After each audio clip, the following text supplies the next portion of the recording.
by my co-host, Mike. Mike, how are you? I'm doing good, Drew. It is draft week, and this is always one of my favorite weeks of the year. So I'm doing well. How about you? Great. It's a gorgeous day outside. It's so nice day to be inside doing this. We've got some honored guests among us this evening. So let's go around the horn, and we've got a couple returning. Danny, did you do this last year too? Yeah, I did. Oh, yep. See, it just seems so new. So everyone's a returning guest. So, there we go. And here's our final one. Welcome, A6. Okay. So, Danny, let's start with you, man. Why don't you introduce yourself and to tell us who you're drafting for tonight? Yeah, sure. My name's Danny, 20 years old, drafting for AFC East and West tonight. Hoping to make some splashes for some teams, especially the Jets. They need it. So, Mike, how about you, buddy? Let's give A6 a minute to warm up here. Whartonby. Yeah. Mike Whartonby. I'm a Eagles fan, so I'll be drafting for the NFC East. The NFC East is open for business tonight. We're ready to make some moves. Right on. And just to FYI, Michael has a podcast of his own. Oh. So feel free to mention that. Birds Talk Pod. We talk birds. That's really all you need to know. So I think what I think's funny about that is that, like, it's really not about football. It's more of like an ornithological podcast about all birds, right? Not just eagles. You should come find out. Yeah, this week it's all finches. We're just doing different finches on the show. So it's a real good listen. So that's good stuff. Coach Ryan, you're up next, man. My name is Brian Coates. I'm drafting for the NFC South because they're terrible. It should be a lot of fun. They need help. And so you're the right man for the job. Yeah, I think this is third or fourth year I've done this since the beginning, however many in we are. So, yeah. And Justin, who is muted or something. Yeah, he's not coming through. No audio, Justin. There it is. Better. There we go. Yeah, the stream picked my headset mic. Yes. Of course it did, right? Yeah, I'm A6 or Justin. I'm going to do the NFC North tonight. See what the Lions can do. Not stink it up. Right on. You know what I'm going to do? So what we're going to do is we're going to use PFF's mock draft simulator. We'll draft for the entire first round. So let me share my screen here. Window. Wait, Mike, are we not planning on a 2-round mock?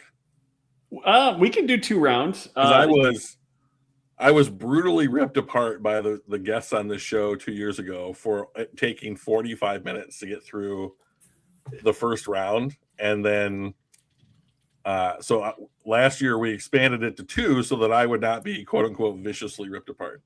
Okay, we can do 2. All right, let's do that. We can do 2. All right, so let me get our little thing off the bottom. Let's see, that's not too bad. All right, so just to make Drew happy, because he's going to ask for it, zooming in. There we go. So we'll use PFF's mock draft simulator. We'll go through each round, and this is going to be just like a regular NFL draft, except we've got us doing it. So trades are not just welcomed, but they're encouraged.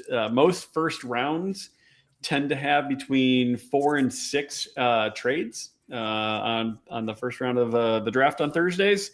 So feel free to throw something out if you don't have somebody that looks good for you and you want to move back, or if you someone fell and you want to move up. Just tell a ring, team's calling. We'll kind of go through pick by pick when we do make our selection.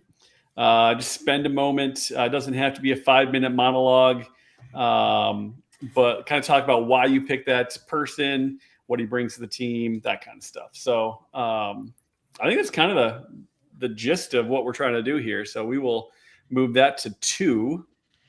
Speed won't matter because we're picking for all of them. Anything else before we start kicking off the draft?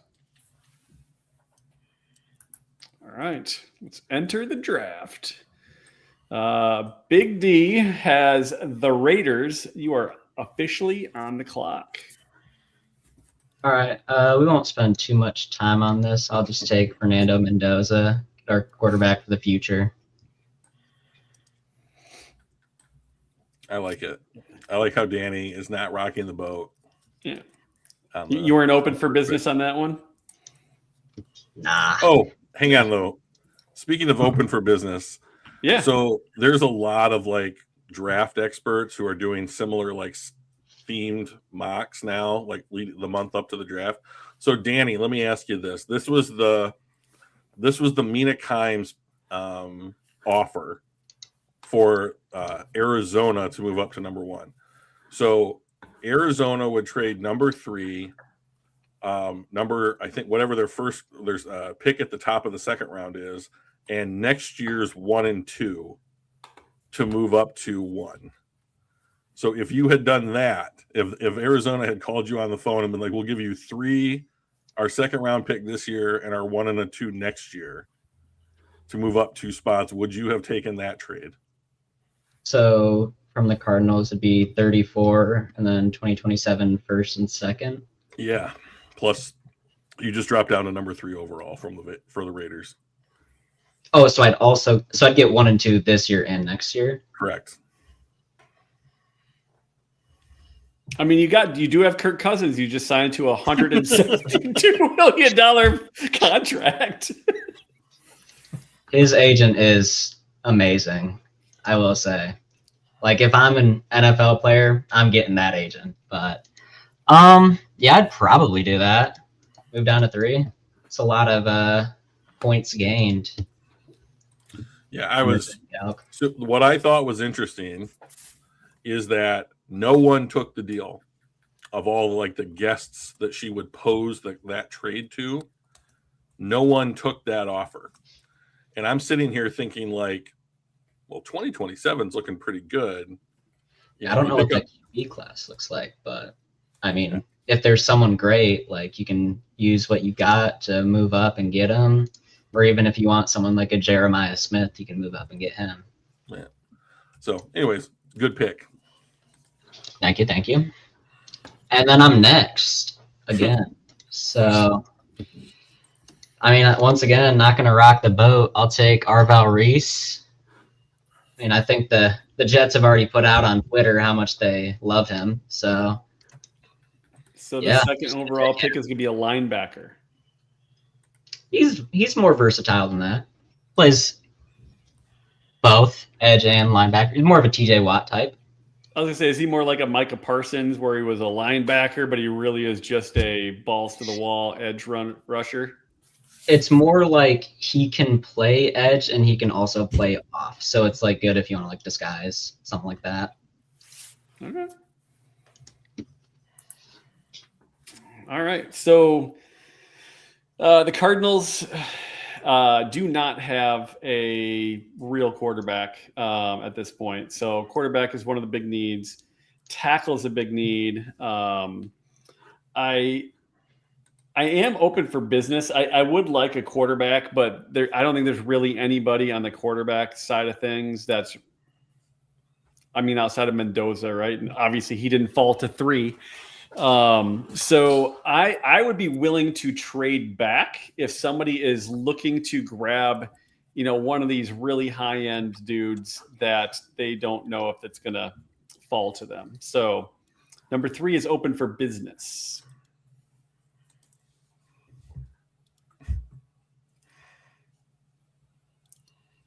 Nobody looking at edging up?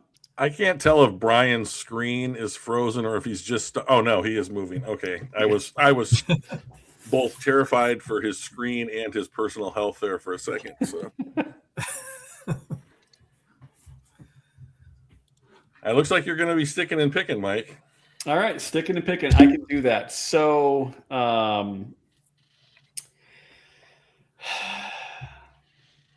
I think at this point, then I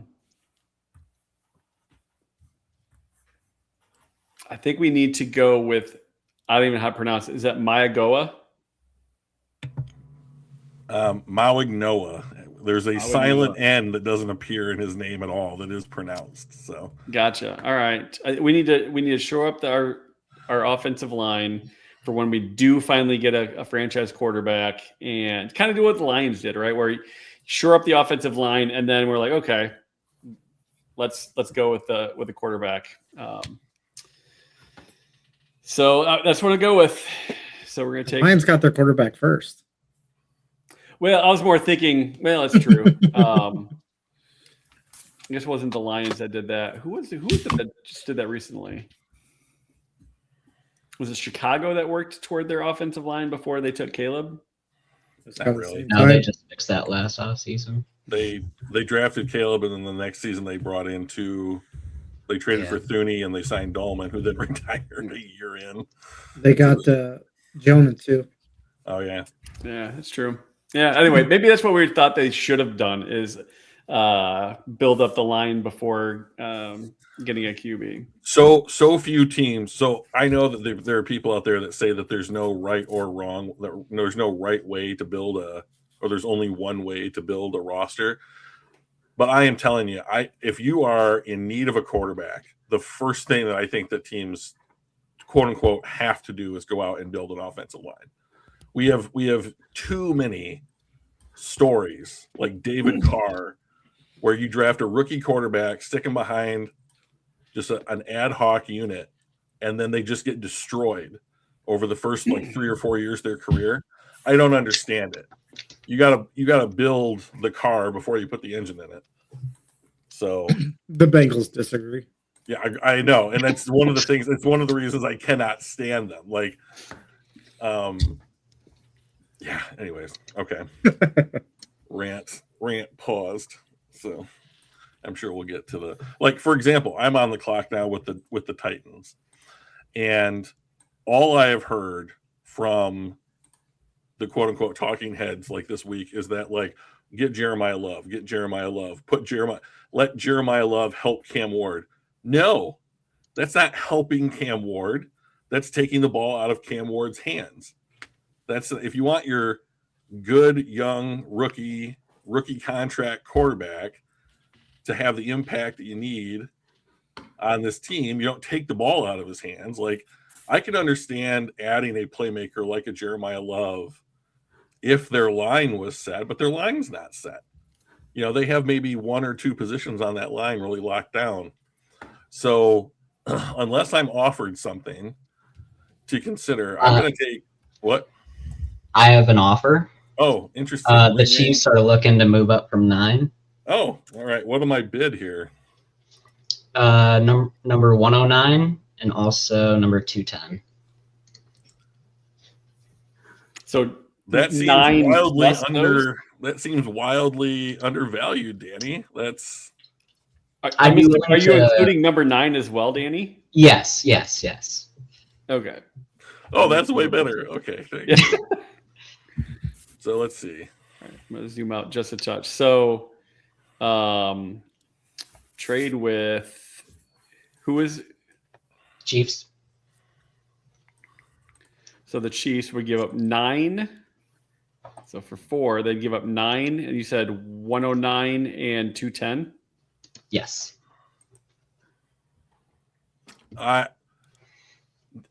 Okay. So I am a believer, even though I know other people in this group are not. But I'm a believer in the Jimmy Johnson model. Okay. Yep. So I'm happy to do that trade, Danny, but I need your second next year as well.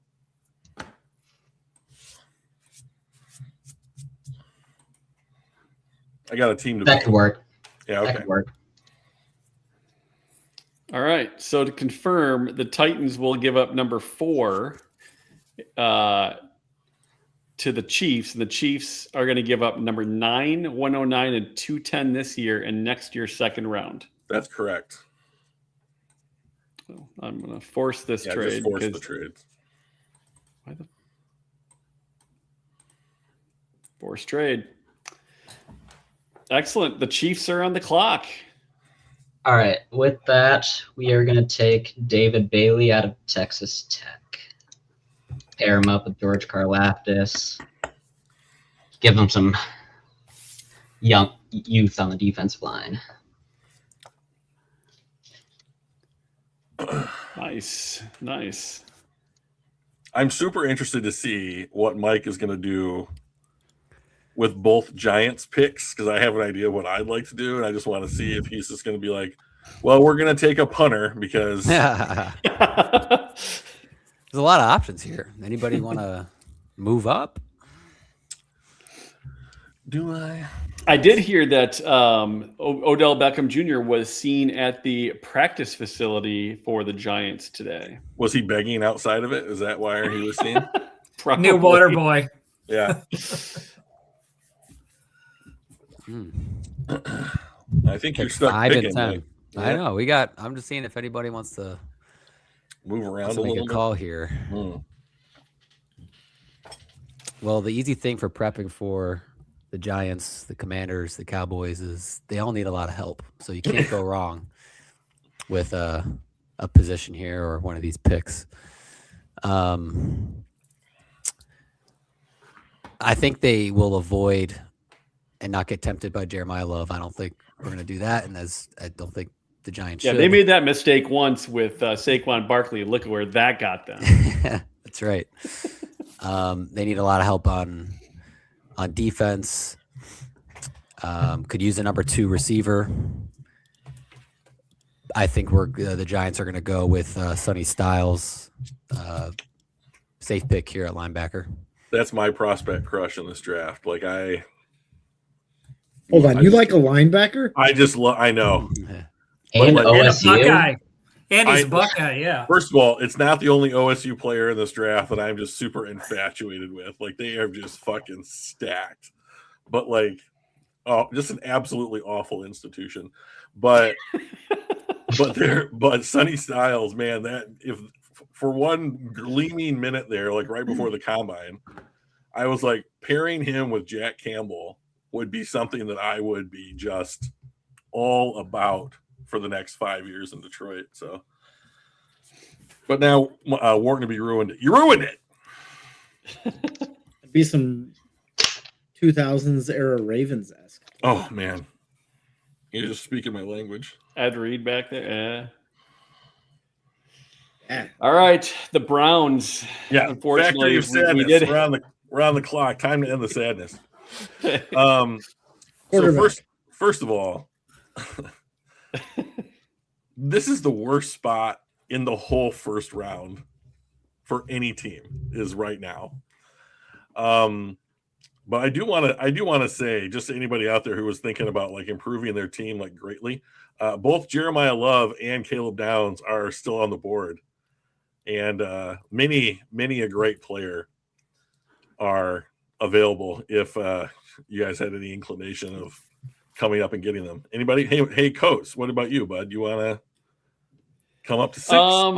A couple of I do have my eyes on a couple guys for the Rams because they are sitting at the 13th pick overall. Oh, Mike, you could have your any tackle in the whole draft that you want. Not any tackle because the guy that I was really looking for, those scoundrels over in Arizona took. Yeah. But I do think that there's going to be enough value at that 8, 9, 10 era or area that I can probably wait until then. Gross. I don't. Yeah, that sucks for me. So, Somebody would trade up if Love was sitting there at 6. who do you If think would this do happens on Thursday, somebody would. that? Okay. You think so? I thought about it for the Saints, Mm. but they're gonna stick. Not the Dolphins, Cowboys maybe. Oh, wouldn't that just be amazing? Okay. So I think that Cleveland is in a very odd spot here. Their O-line needs to be rebuilt. I think they could use a wide receiver. I really think they could use a quarterback. So I think that they'll be right back here next year because I don't think Shador is going to be, lead them to like a 500 record or anything like that. They have a great defense. They're a running back. That's Stop. a They have Pro Bowl Judkins. quarterback that you're talking about there. Oh God. Do you realize that there was only like 2 other starting quarterbacks in the entire AFC that were after him that could have been named? Wasn't it the other one Joe Flacco? Flacco made it. Yeah, that's great. That's insane. It's just insane. Yeah, he made the Pro Bowl, didn't he? Oh. His first ever. He at least played in it. I remember seeing him in the flag Yeah, football game. See, that's the thing. No one wants to play in the game. Everyone wants to go once and hang out and have fun, and then they never, they don't want to do it again. Yeah, been there, done that. Right. So I think that if I was the Browns and I'm the one making this decision for them, I would take Carnell Tate, wide receiver from Ohio State, here at this spot. All right. By the way, or somebody to target, right? and I first of all, just so that I don't have to say it again a bunch of times, I'm not a Jordan Tyson believer. Like you need to play in more than 60% of your games in college for me to believe that you're going to play in more than 60% of your games in the pros. So, I mean, the dude looks great when he plays, but like how the greatest ability is availability, and he doesn't have it. So I'm What not. about Mekhi Lemon? He's a bitch because he said that he was, I'm the best wide receiver in this draft at the combine, and then went out and did nothing.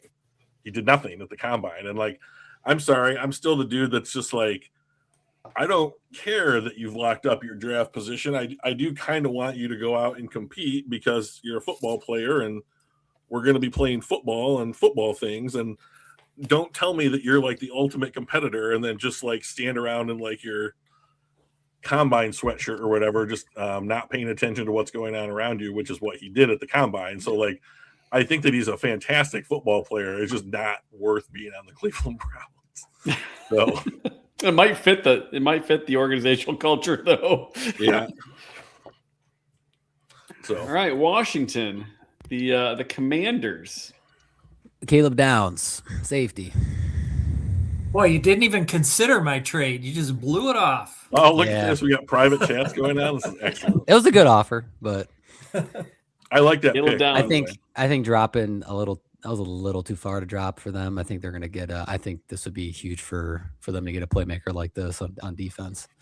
If not, it would have been Carnell Tate. That was me being victorious. It's a good pick. Thanks. Oh, is this? This is Brian. This is Brian. NFC South. Yes, it is. I'd like to make it a trade with my own team because I think the Bucks would try to move up in this situation. But being that Bain is still there, I think that is a good pick for the Saints to take Reuben Bain Jr. I like that.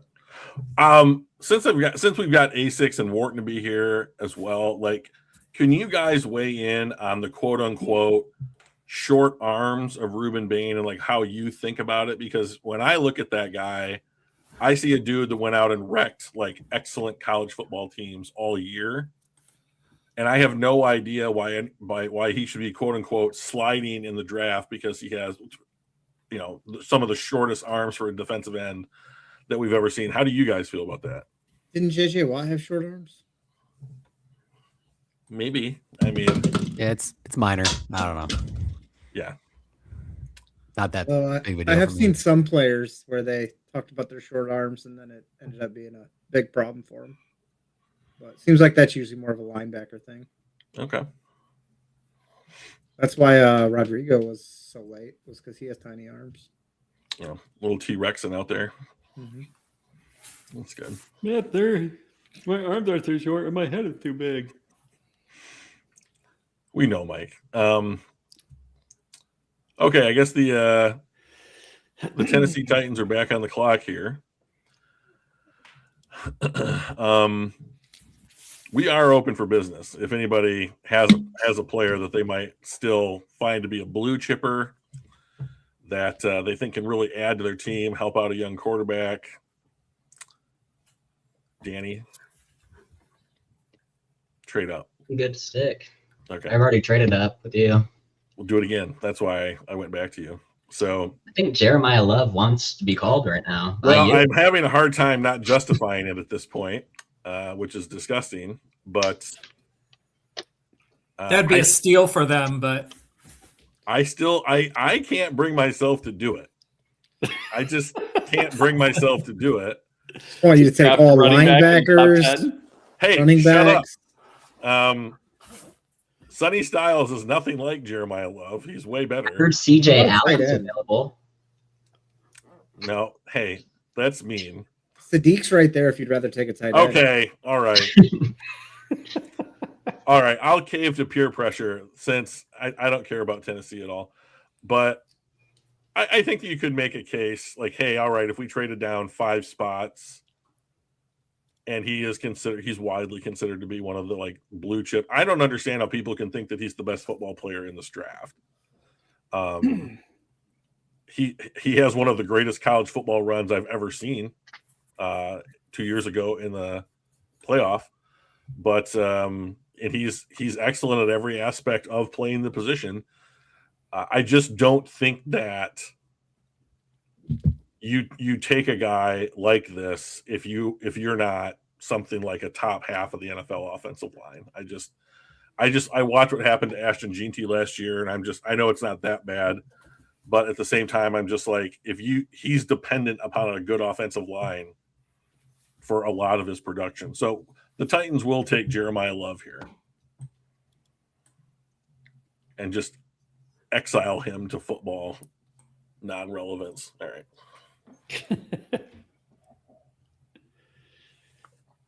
All right, Wharton, what you got, man? So the Giants are back on the clock. So your first take, you took Sonny Styles, the linebacker out of OSU.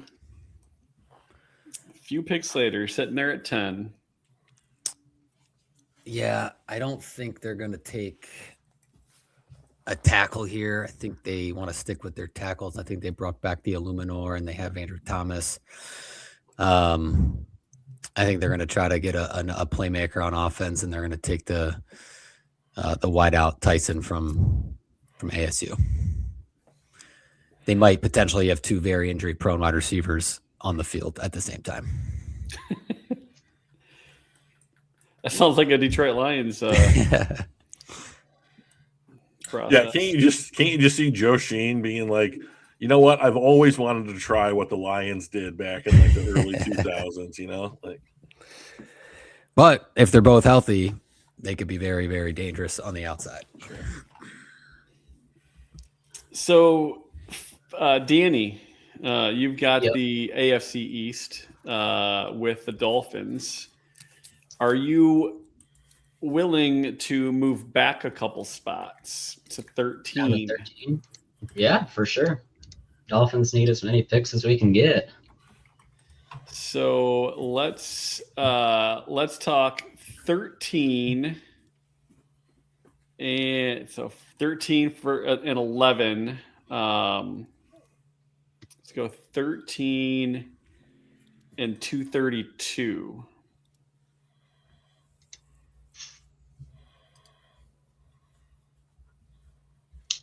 Could you move that up to 207? 232. It's like not even. It's like not even a consideration. I can move it up to 207. It doesn't change anything. Man, the Dolphins just need bodies. It feels like they have no one at like any position. I'll sweeten it with next year's 4th round. Ooh.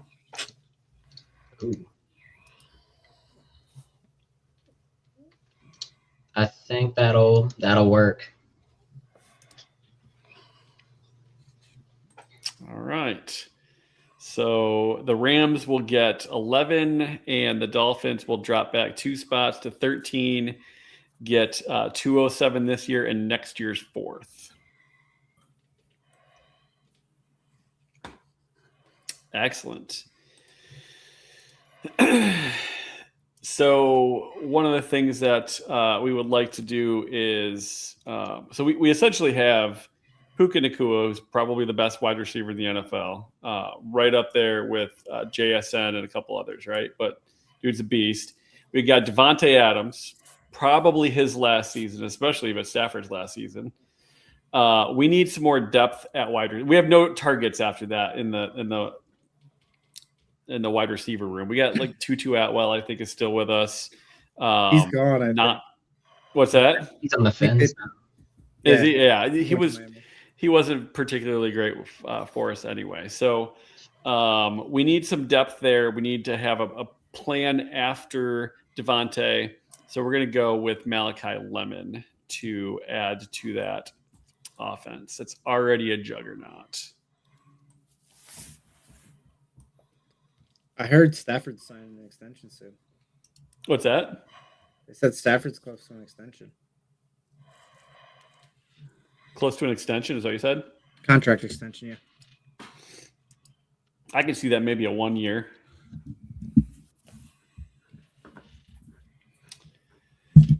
All right, back to Mike. The Cowgirls are on the clock. The Cowgirls need all the help they can get, especially on defense, quarterback, you name it. They do have a very good defensive coordinator taking over for them. Came from the Eagles secondary, and I think that's where they go here with the corner from LSU, Mansour Delane. I think the value is really good at this slot. He had a huge jump this past year, like in productivity and performance too. So I like that for him. And I think the Cowboys pick again here in like 8 picks. Yeah. Yeah. So, All Danny, the Panthers would be interested in moving up from 19. From 19. That's a bit too far of a drop for who I'm. Are trying you to get. serious? I need picks. And now you finally Yeah, got but a like dude that's that you can hang over the edge of the cliff to get some picks, man.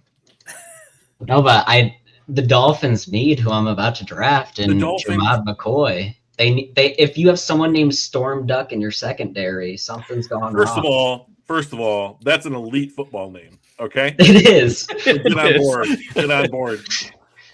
Okay. Well, you do And you. Jamad McCoy, my guy. I would be jumping rope in the street, which is a huge deal. If Now that the someone wanted- Panthers know who he's drafting, they're not interested. They can draft. They can trade with the Ravens. We're taking Jamad McCoy out of Tennessee. We have time. He can recover, get up to speed before we're ready to compete in a couple years.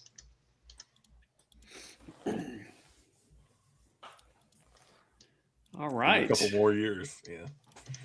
Baltimore, the Ravens are with a brand new head coach. Baltimore Ravens. Jesse Minter, new era. Do they want to trade back to 19? Is the question. Well, so let me take a look at the board here real quick because there's a guy that I will take without a moment's hesitation at this spot. So let's see, Mike, would you be willing to scroll down a ways for me? CJ Allen at 18 is ridiculous.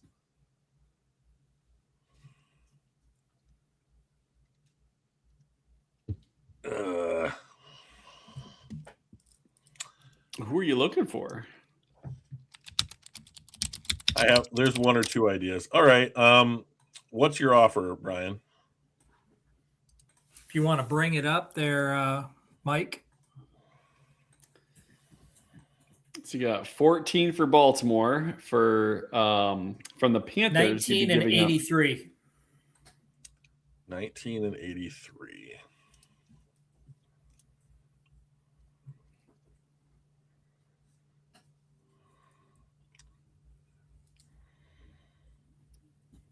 Doing the math.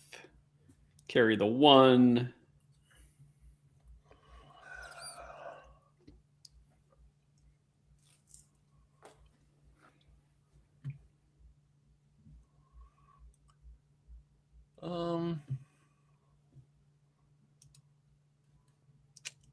What do I think that they would do? Who do I think you want? Let's see. 1 second, Brian. I'm considering it. Yeah, let's go ahead and make that trade. All right. 14 for 19 and 83. The Panthers are beep beep beep beep beep beep. just in trade alert. The Panthers are on the clock. I think the list of team needs for the Panthers is crazy. Yeah. I'm going to take Monroe Freeling, offensive tackle. They need to continue to work on their O-line for their ultra short developing quarterback. Why wouldn't you go get a 6'7" Yeah. tackle for your ultra short, your 5'9" quarterback? What are we doing here? Yeah. Yes. But Yeah. right there. Right? Yeah. First of all, okay. Monroe Freeling. No problem with the pick whatsoever. Is anybody else on the same wagon that I am that like the Panthers simply cannot offer a contract extension to Bryce Young? I mean, They cannot- we'd have Yeah, to see what yeah. this year looks like, right? cannot- I mean, let's well, get no, a I- few- I I don't that they're gonna pay him. I don't But- think that there's any season can't. that he could have that should warrant you giving him $50+ million a year. Oh, I mean, I don't think he resets the market. No, I don't think. I mean, like, I don't think that you if his agent asks for 50 million plus, and even if it was 50 million on the dot, and you're still like the seventh highest paid quarterback in the NFL, the Panthers should not re-sign him. I mean, correct, but like, what if it's a $35 million? I don't think that they'll ask for that little. I think that You don't think so? No, it's like, oh, you're the next up. We're going to ask. Look at all the growth that he's had or whatever. Not. I think in- it depends on the year he in has his on what they're game. going to ask. Yeah. They could ask for 35 or 40, but That's crazy. He's so limited. You can't. Yeah. It's just You just can't do it. no. So, all right, who's got the Bucks? I have the Bucks. Oh, that's right.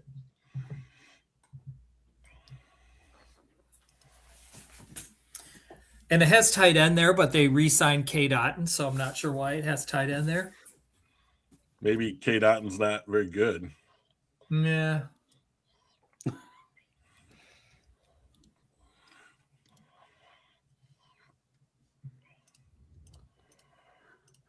Has Asics hasn't done a thing yet, right? Is it? We're chilling. Oh, yeah, because the Packers traded their picks for Parsons, Yep. and the Lions were the worst team in the division. Yeah, we chilling. Are the Lions interested in moving up? So here's the thing that I'm 15? wondering.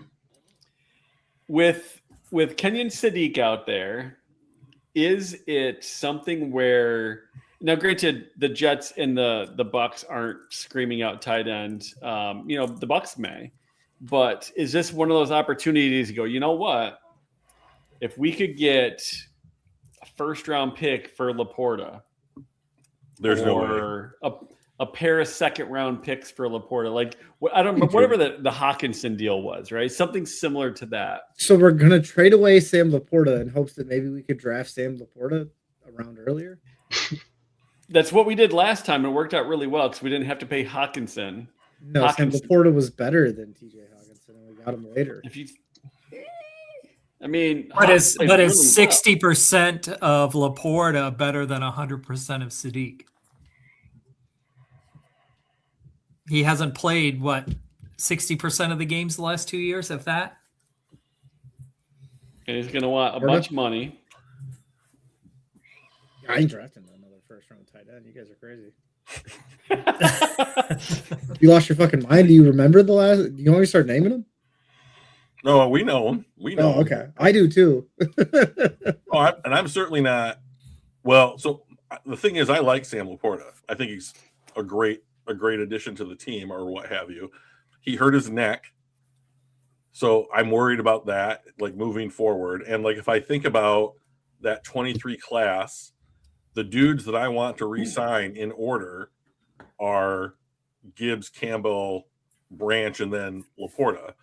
So if I have enough money for three of them, and I don't know what the cap will look like when they go back to start extending these guys, But like if I feel like I have the money for 3 and I don't know if I have the money for 4, and I can cash in Sam Laporta for something, I think that that's a discussion the Lions at least should have. I think they will. And I said years ago that I thought the first cap casualty of draft picks that they had would end up being JMO or Laporta. We've already re-signed JMO, so. Right. But we got to sign They did- Campbell before Gibbs, Oh yeah, easily. just because of the 5th-year option. Yeah, you can't have the Well, guaranteed money hitting the cap. Well, that And I know Campbell's that 5th-year option has J.J. Watt and Micah Parsons on it, where Gibbs' 5th-year option is cheaper than the contract's going to be. Yeah, it's a good point. it- Running Holmes, back. Holmes has said that he wants to re-sign all 4 from that class. Well, what are you going to say if you're the coach? I mean, wait, Holmes You said got that? to, I mean, yeah. like, what are you going to Holmes. say? I'd like to re-sign him too, just not for what they're all going to want to get paid. Yeah, Yeah. that's a solid point. So anyway, I just wasn't sure if that was something that the Lions were interested in trading. We got problems, and tight end ain't one of them this year. That's true. All right, that's fair. All right. So But the Tampa Bucks Bay- are on the clock. Yeah. Did Agree with- Tate end up getting drafted? Carnell Tate's been gone since 5 or Okay, that's what I 6. thought. Then we are going to take the guard from Penn State. No, I'm not going to attempt that name. Shit. It's a good Gonna pick. have the Chargers trade up in a couple picks to try to get him.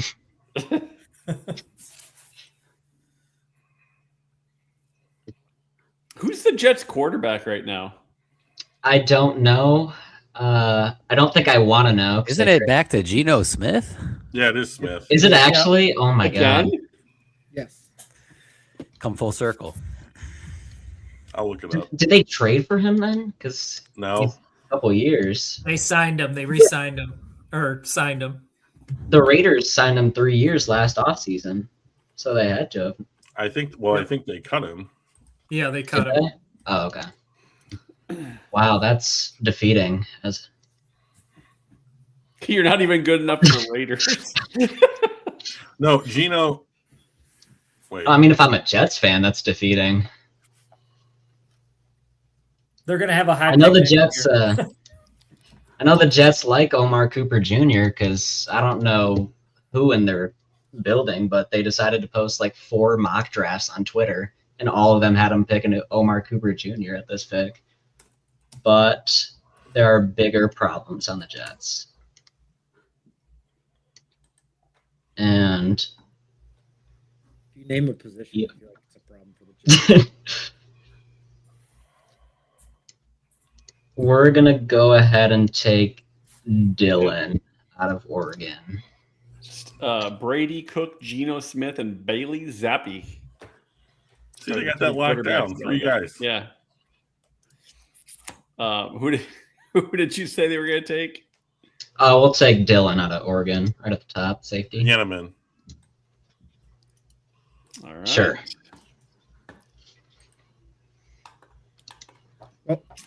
Between And- Freeling and Fano, you guys made it easy for me by taking Freeling already. So the Lions are going to go ahead and grab a tackle, Spencer Fano. Oh, nice. I'd be happy Lions, with that. the Is he Lions, the Lions function as their offensive line functions, and we need to improve it drastically, or we're not going to be a good football team at all. Is he going to play on the right side or the left side? If you ask me, I would think, given his size, he would end up playing on the right side. But And you'd move Penne over to the left. I think they are definitely planning on moving Pineda to the left as of right now. Yeah. I've been against it for years, but I think that is their plan. Well, they've kind of backed themselves into a corner a little bit. I mean, Yeah, could have had Decker still on the team this year. Chose not to. Yeah, I don't know what. And so now they have no left tackle, and they draft with. I don't think there's a pure left tackle that you're just like, cool, day one in this class. So if Penne played left in college and has is acclimated to the NFL, so He's not looked good. when he has played left for Decker in the NFL, but he's Panay fucking Sewell, so he can do anything, right? Right. Well, I mean, that's the hope, right?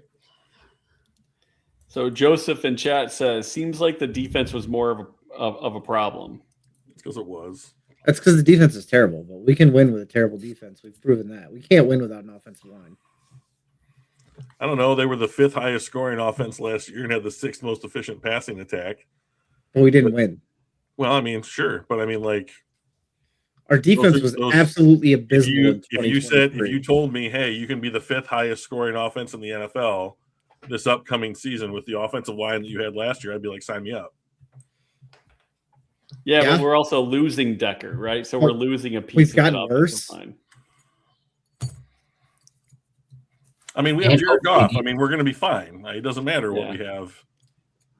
Yeah, you're They're- right. they're- Because they- that's a Jared guy Goff is who a- he just Jared is Goff is locked maybe in the best behind any quarterback line. in the NFL, He, according yeah. to most Lions fans. We're going to be fine. See, I don't know what Lion fans you get because all Lions fans I see say he's the worst quarterback in the NFL. Oh, I'll and Brad introduce you to Holmes some is the guys. worst GM in the NFL. They both Well, need those to be people are fired. dumb. And I just want to commit physical violence to those idiots. Yeah, the Brad Holmes is a bad GM is a crazy take. Like The we have best one He's ever certainly seen. not been as good the last 2 years as he was the first 3. I don't think anyone has ever been as good as he was those first 3. Let's be honest. I mean, yeah, it's hard to maintain that. Yeah, but For sure.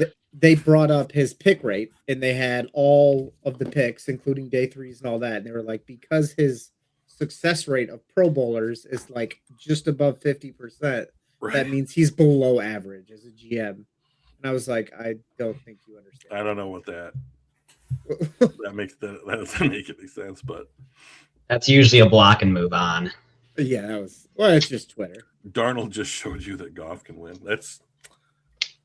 I mean, I don't want to anger a ton of people on here or whatever, but Oh, like gosh. the Sam Darnold season that he just had is, in my opinion, like worth winning an NFL Super Bowl with. I don't know that Jared Goff can do all the things physically that Sam Darnold can do, which is crazy to say out loud. But yeah, you're right. I mean, Sam Darnold did just win a Super Bowl. So what gets Detroit over the top? I mean, I the respect. Seattle defensive line. Well, Yeah. so I mean, like, Yeah. and that's it, right? I mean, that's a huge part of what they were doing. And like to A6's point, like I do think that like if the Lions take Spencer Fennell to play right tackle this upcoming, I'm not going to have any problems with it. Yeah. But at the same time, I have a hard time believing that like a rookie right tackle is going to put Detroit back closer to 15-2 than it is 9-8. Now, maybe 2 or 3 years from now, Hold up, you think it's not going to be better than what we currently have? in the first year back, No. I'm talking right now, not last year, compared to what we have right now on the roster. oh, so you mean like as opposed to like Larry Borum starting at right tackle? Correct.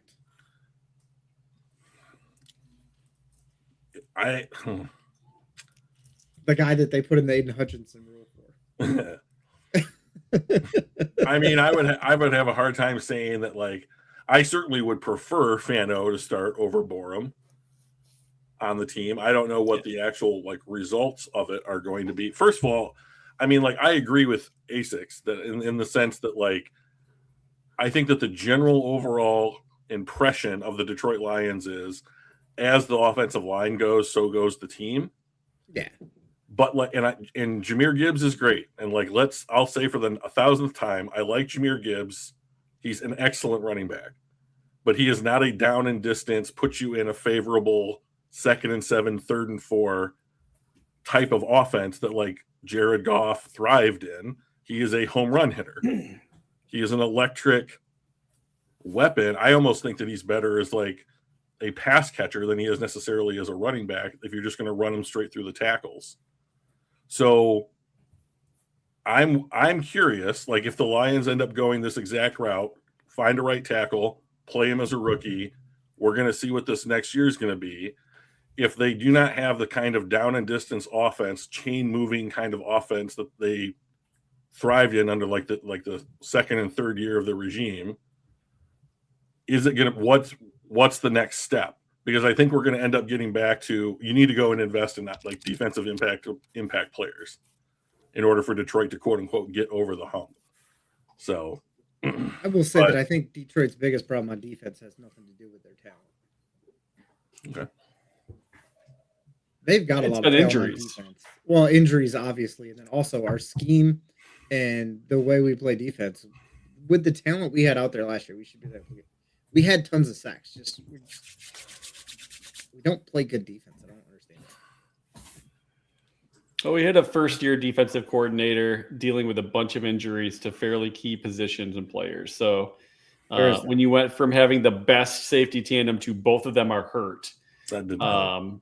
that did not help. It didn't help that our Rock Our top Yasin was your best cornerback was hurt. cornerback by far. right, yeah, like those things did not help him at all, right? Yeah. So Well, like, hopefully we were with one some of- health.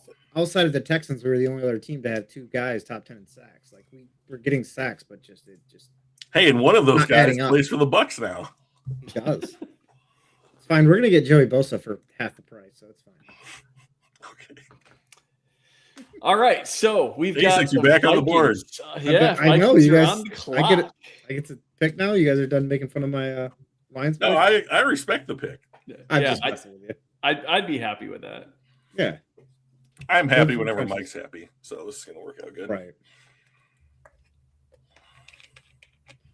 All right, you guys made this tough on me. I think Danny made it tough. I think you're. If right. you want me to pick What? a position group to start looking at who's on the board, just let me know. No, we're good. I'm just debating whether or not I take the safety or if I go a different route.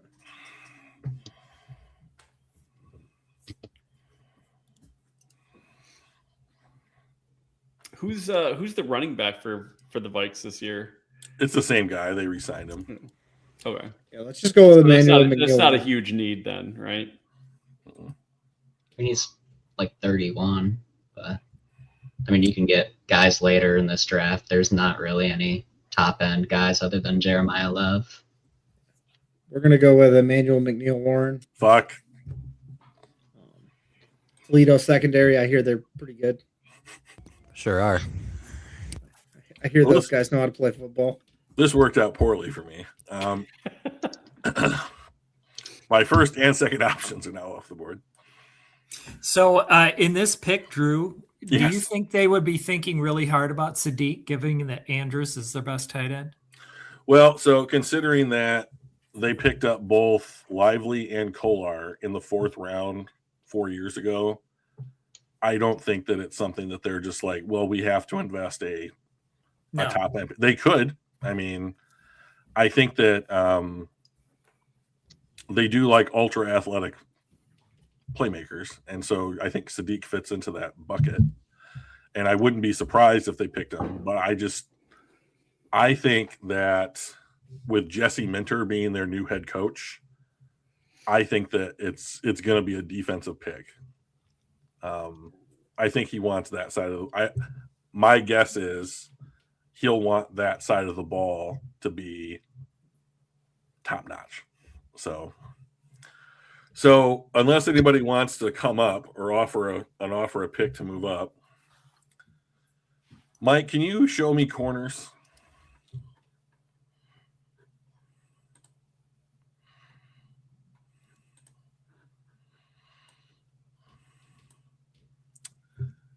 Okay, I know which guy I want to take, but it goes against everything that I think that the Ravens would actually do.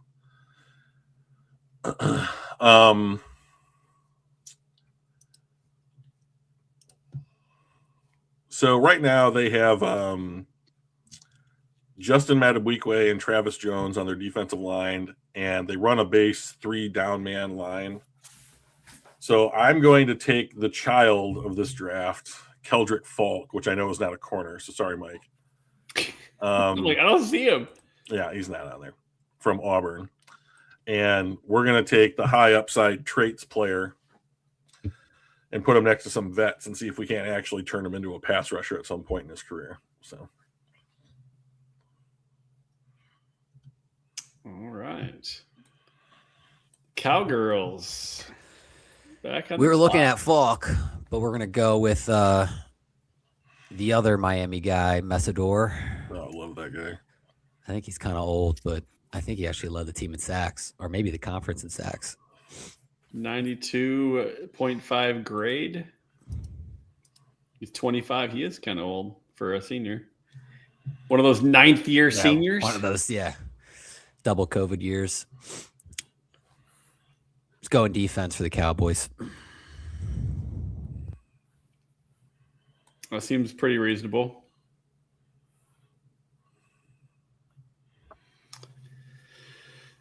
All right. Oh, this is me. Pittsburgh I Steelers. keep waiting That for would someone be- to talk. This is still the North. Oh God. Is Aaron Rodgers coming back? Who fucking cares? I mean, I hate that piece of shit. He has done this for like 3 years now, where he waits until the draft, the week of the draft, and then it's like, but Aaron Rodgers hasn't done anything, or he's demands a trade or some shit. I'm done with Aaron Rodgers. Go sit in a dark room and smoke peyote, you piece of shit. So, the problem I have here with the Steelers is they have multiple like high need positions of value, quarterback, left tackle. I think that they can, but I don't like the options for them at either spot. So like Caden Proctor could be a left tackle. Maybe. Diego Pavia, do it. That dude, that guy is going to have a podcast before the year's out about how how basically like his future is joining ICE and like rising up through the ranks to lead the organization. Like that dude is the least classy piece of shit out there. I just cannot stand Diego Pavia. But like when he was complaining that he didn't win the Heisman, I was like, okay, I'm all done. I'm all done with you, man. He's a real person. He's a real person. Just awful. Just He's a real life person. I mean, I couldn't believe what I was seeing. It was truly shocking. Let's see. Quarterback, running back, guard, tackle. Mike, can you scroll down just a little bit? Please? Who's the quarterbacks ranked after Mendoza? Like, I actually don't know where we're ranking the next few Ty guys. Simpson. Ty was Simpson, basically the next guy. Nussmeier, Aller, Okay. Carson Beck. And Aller, you're that's wild. You're just And I'm a dropping Penn State guy, but that's around, crazy. each time. So just crazy. I mean, like, this is the kind of thing like I just can't bring myself to do. Like, I think Ty Simpson would be a good NFL quarterback if he was given an opportunity to acclimate, but he's not going to get that opportunity in Pittsburgh. Like they'll do the thing where it's like they'll start whoever they have on the roster right now, and then 4 games in they'll start their rookie, and then it's just like, okay, good luck. Yeah, and if Rodgers does come back and you drafted a quarterback, even though he's 74 years old, he's going to be pissed that you drafted a quarterback. And I mean, like, and do you really want him learning from Rodgers? No. Though? I think Aaron Rodgers, Diego Pavia tandem would be right up there, both of their alleys. But like, That would be cinema. I know, right? So I think what I'll do here though is I'm going to draft Caden Proctor to be a left tackle on the 30% chance that he can stick at left tackle in the NFL. So He was a left tackle. That's his whole unfortunate. career. yeah, I know. I was gonna. 366. That's a big boy. Why is he falling so much? Is it just So the Footwork? number one reason that people seem to have with him is like some of his footwork is not what they want to see. What they don't think that the kind of footwork that you would need in the NFL to do the kinds of NFL left tackle things that he's going to be able to do that. He's just not fast enough with his footwork, which is a real problem. If Alabama over the course of the last 10 years or so have kept their offensive linemen big on purpose.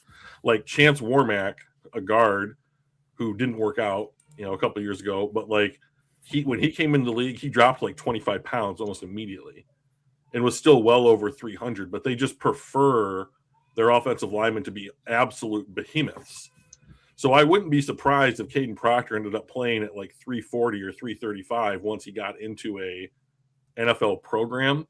And that could, mean that his footwork gets a little bit better, but nobody's seen it on tape. So how do you know, right? It's a guess. So, but he has played it. He has gotten better each year, and the dude is enormous.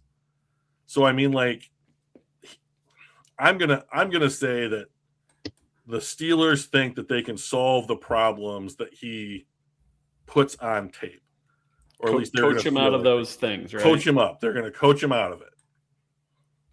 But this is the point where I think it's like you really got to pick like the thing that you think you can coach a player out of now at this point in the first round. So, Well, Chargers are a little upset because both of the people that they were going to put at guard got drafted in like the last 6 picks. Really thought Proctor was going to come down to me, but what would Jim Harbaugh want? He loves his trenches. We don't need tackle. I feel like Pregnon, I'm not going to reach on him. So we're going to shift over to the defense, and let's take Caden McDonald out of OSU.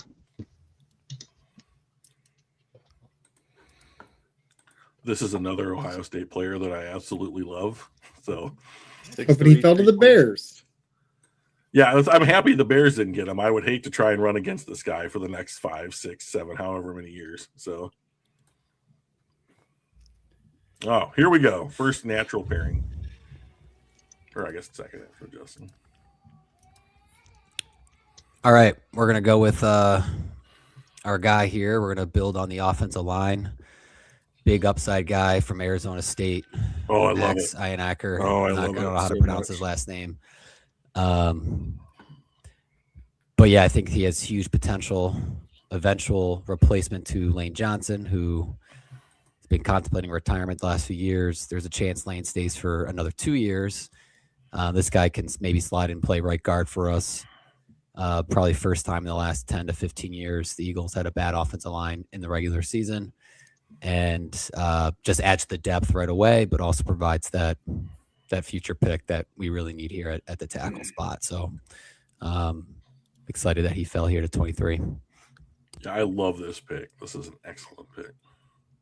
That is some great depth on the, at the very least you get depth at Yeah. tackle, and if you do have to move him inside to guard, he should be like a physical specimen there. Yeah. Yep. Exactly. He's a big dude, big boy.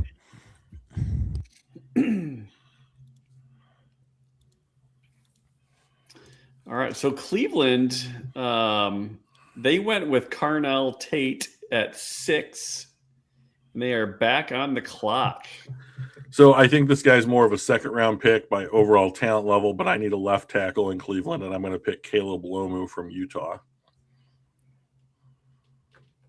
You might have to scroll. Yeah. There it is.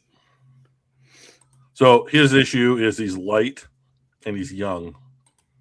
So give him a year or two, put him on a diet, get him in the weight room, max his calorie intake or whatever, and like get him up to like 315 or 320. If he keeps his movement skills, he'll be an absolutely like 100% adequate left tackle in the NFL. So there you go, I Cleveland. mean, hey, if you're aiming for adequacy, then Yeah. that's you'll get it. It's Cleveland, guys. I mean, it's like the 4th best city in Ohio. So I mean, we're not going to do. We don't have a ton of hope. The best thing about it is the Drew Carey show. Or leaving it. All right, Chi-Town. We're gonna go ahead and take Peter Woods from Clemson. Ooh. Defensive line. That is not a guy I want to have to run through for as a Lions fan. But I get it. Just want to draft all linemen. That's kind of the goal here. Right. That's my dream. Built from the inside out. Everybody needs good linemen, guys. Yeah. All right, Buffalo. I think that's back to Danny, right? Oh, it is me. Let's see. That's why we got Danny on the show, is the attention to detail. I just got Oh, there it assigned is. 2 hours I did. ago. I did tell him at like 5:30 or something, 6 o'clock. I thought this was Tuesday, so All right, Got that Buffalo needs defensive line. I was definitely not in the shower when Mike texted me.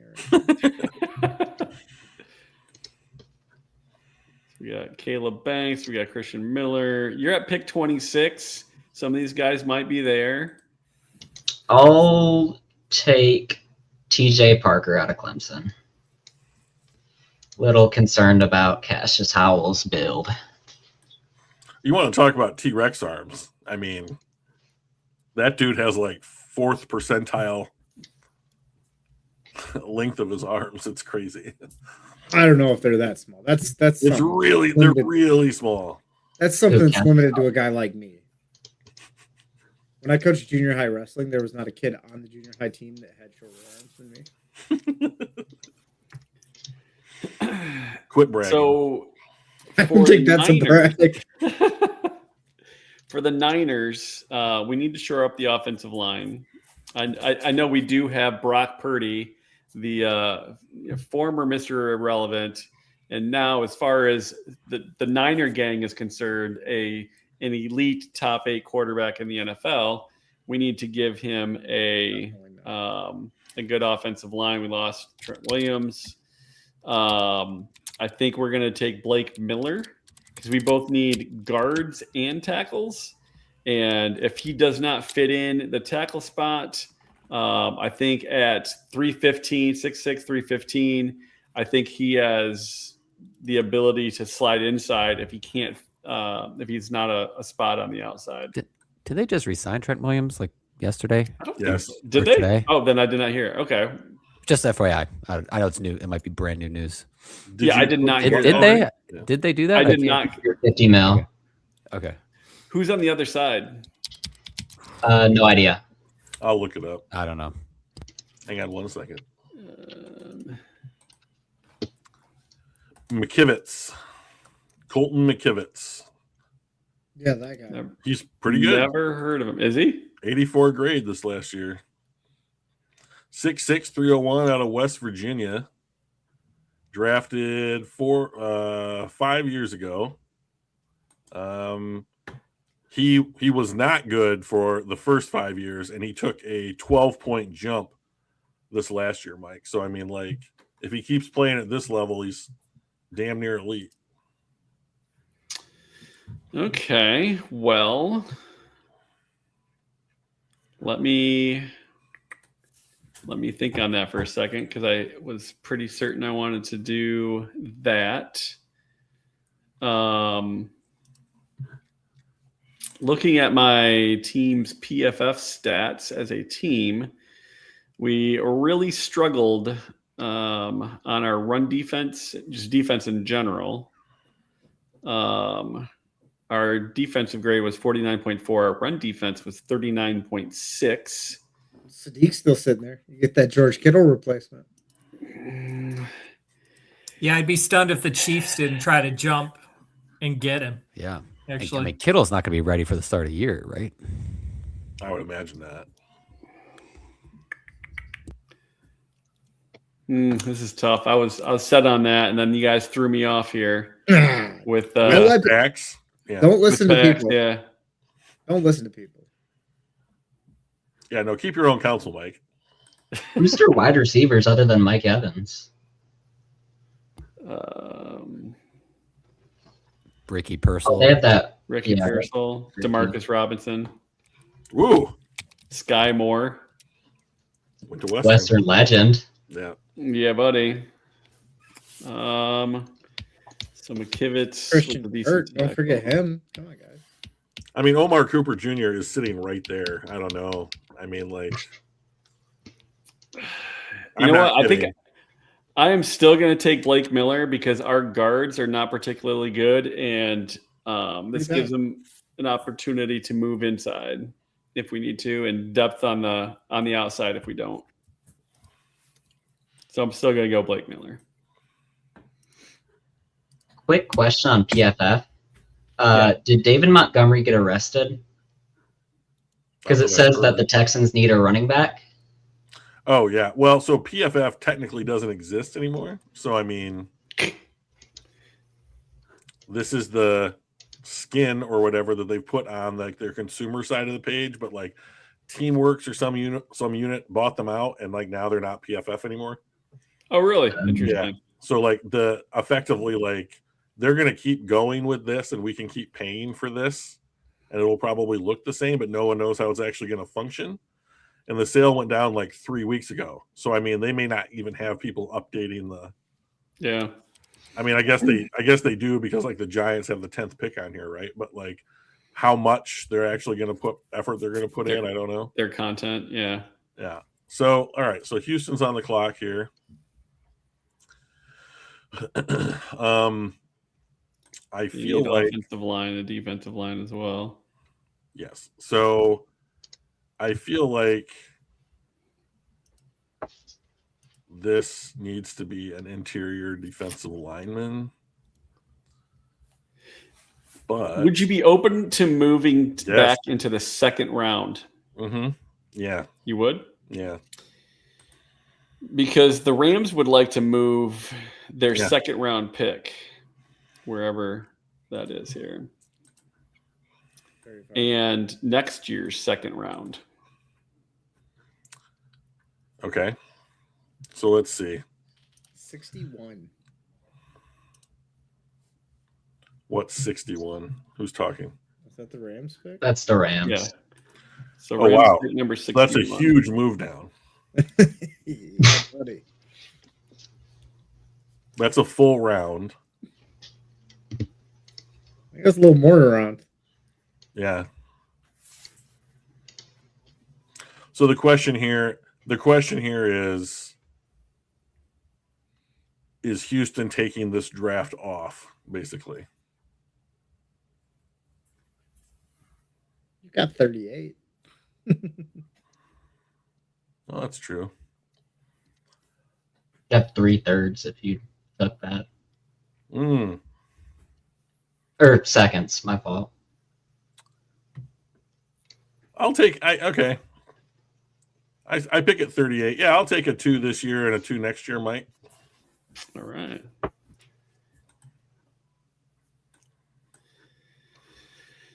All right. I was afraid. I mean, watching Kenyon Sadiq fall as far as he did, and knowing that this is probably Kelsey's last year, maybe he's got another year in it.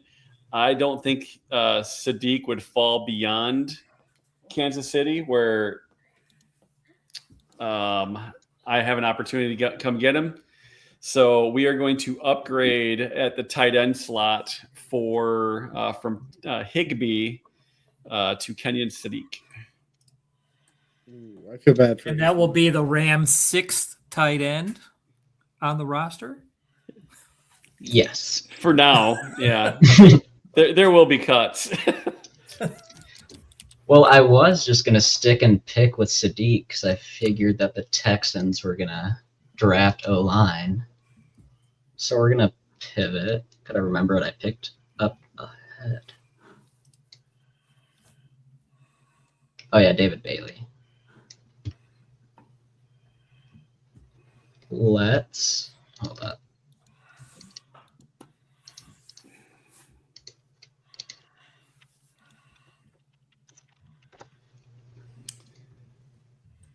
Although I do think that the Go Houston ahead. fans would be so pissed to not have a first round pick. Who? The Houston fans.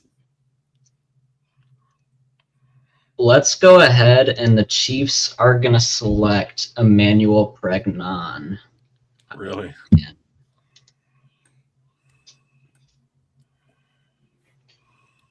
And Danny's back on the clock. Dolphins are willing to move down to early second round if someone wants a 5th-year option on their contract. Would you move as far as 14 in the second round? What Well, pick? the Dolphins need picks, Brian. They So do. no, we're not. Well, I was rejected before, so you know. Right. Well, yeah, had to get their guy. What pick would that be? Danny, do the math. 46. All right. So for Tampa, Yep. Brian. Yeah. All right. Yep. What's the offer? I'll definitely hear it out.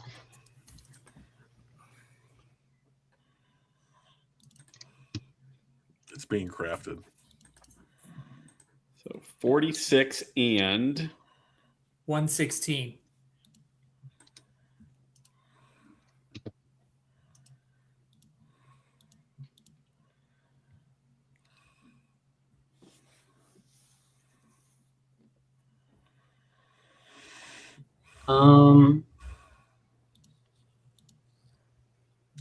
Yeah, Coward. I'll do that. all right. Tampa Bay is on the clock. We will take CJ Allen from Georgia. That's a good fit for them. Yep. They need I need the linebackers, so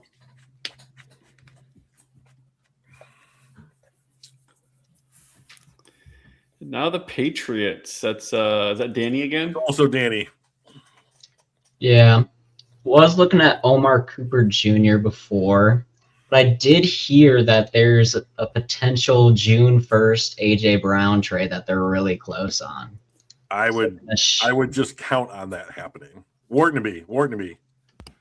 How likely you think it is that AJ Brown gets traded on a June 1 trade? It's pretty likely because Nick Foles said it was likely, and we believe. Well, what I Nick heard Foles says. Schefter report on it too. Doesn't Nick matter Foles. if Rossini is blowing Vrabel into the bleachers, but it really only matters about what Nick Foles says. Am I allowed to say that on here? Sorry. We'll allow it.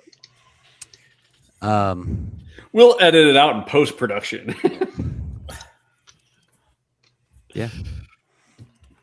Is there any interest on the Pats moving into the second round? Ooh. Absolutely.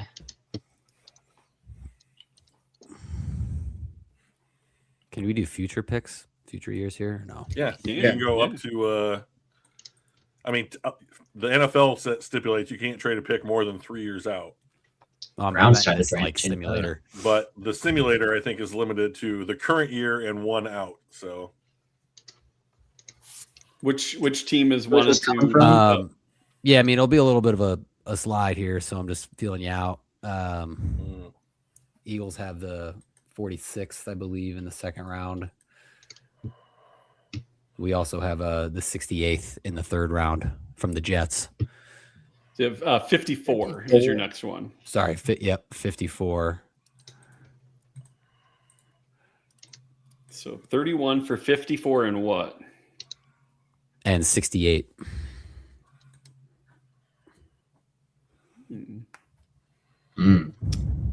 So 2 second round picks, right? No, it's No, 68 is It's a a third. early Oh, third. that's early third. Yeah, you're right. Yeah. We got that in the Hassan Reddick trade a few years ago.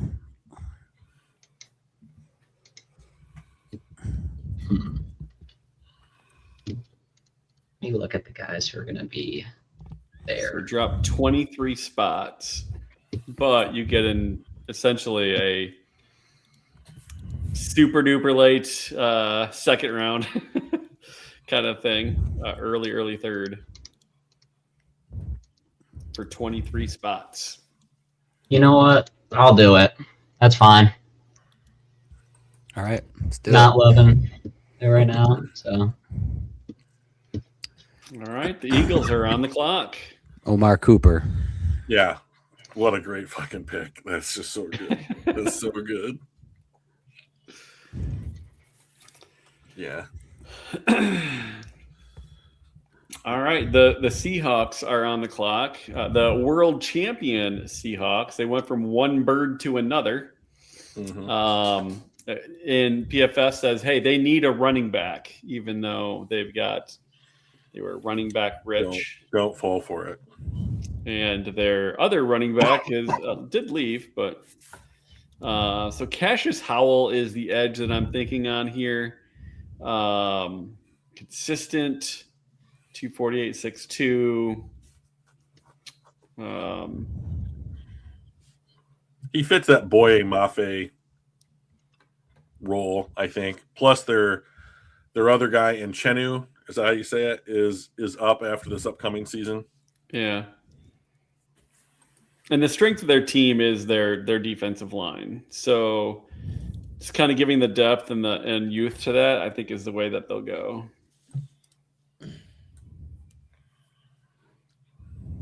Jets first pick the second round. Wait, who did you pick? Sorry. I went with Cassius Howell, edge from Texas A&M. Perfect. Okay.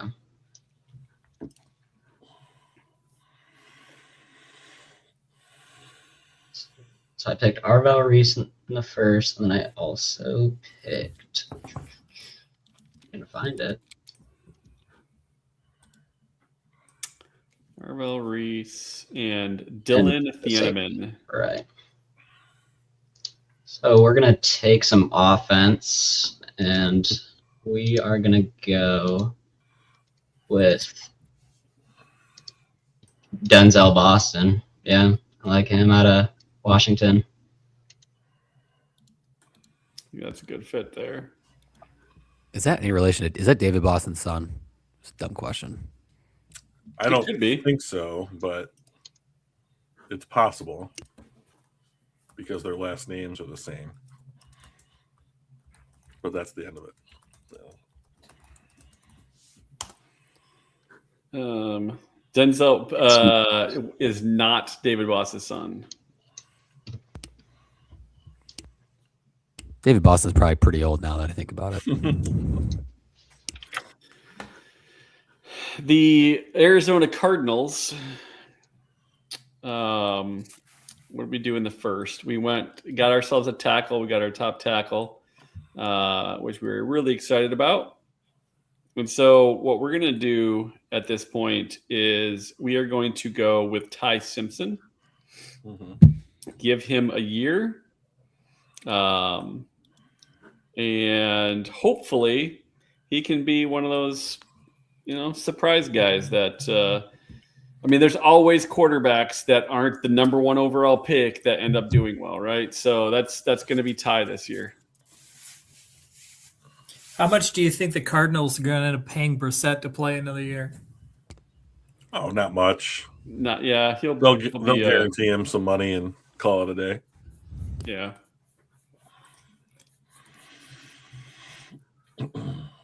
Well, okay. So that puts Tennessee back on the clock. So we took Jeremiah Love with our first round pick, kind of a discounted rate there.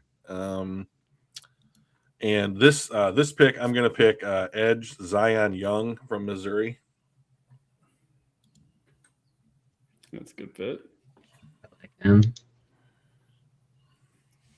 So the Raiders have their quarterback of the future. Yep. We're gonna take Avion Terrell out of Clemson. Get someone in the secondary. Let Darian Porter develop a little more.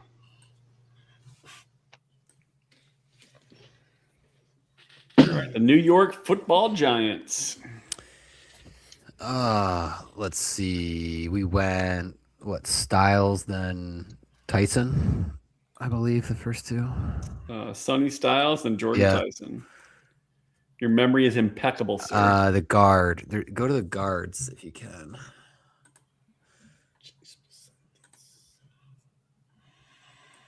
Oh man, wasn't there an Iowa Hawkeye that was?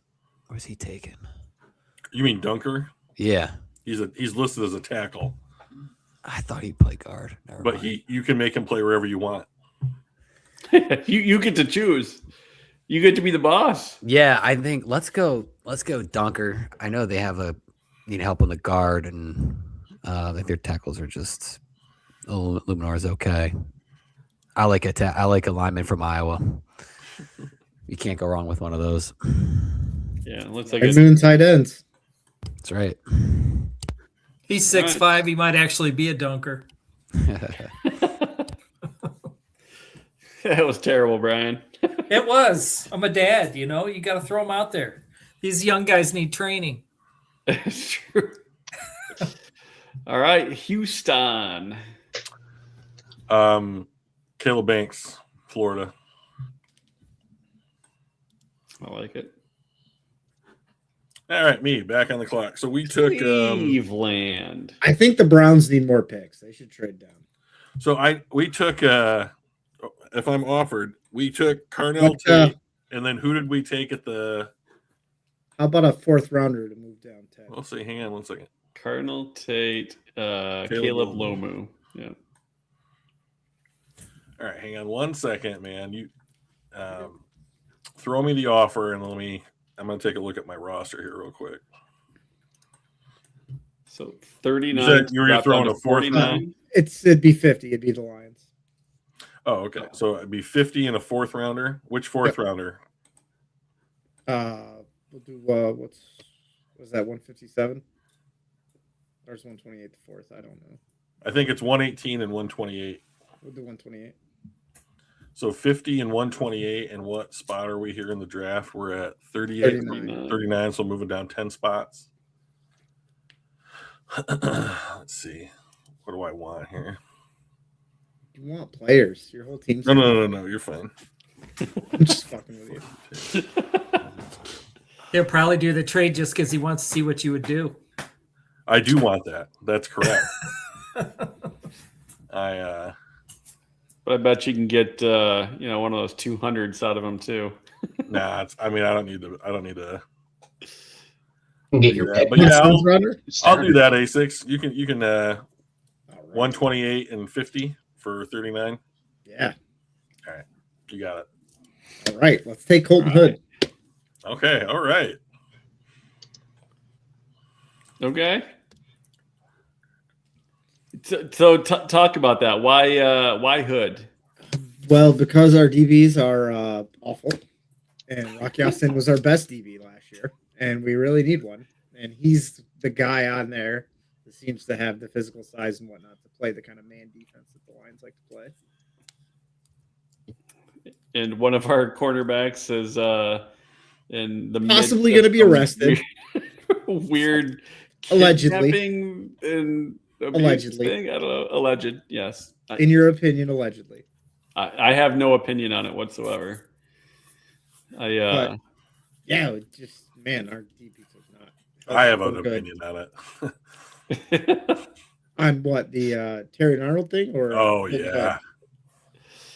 Oh yeah. You know, I have an opinion, and that is that DB1 is innocent. Well, you are innocent until you're proven guilty. I mean, that is. So you're just staple of the innocent justice forever. system. Like when Jameson Williams got arrested for the Yeah. gun, you know, when you run a 4.240, you are innocent.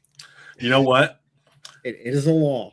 I think that Tyrion has to be innocent because when his house was robbed, and then all of his friends got together and then pistol whipped and kidnapped and stole from those people they thought were the ones that robbed him, and then didn't give him any of the money back.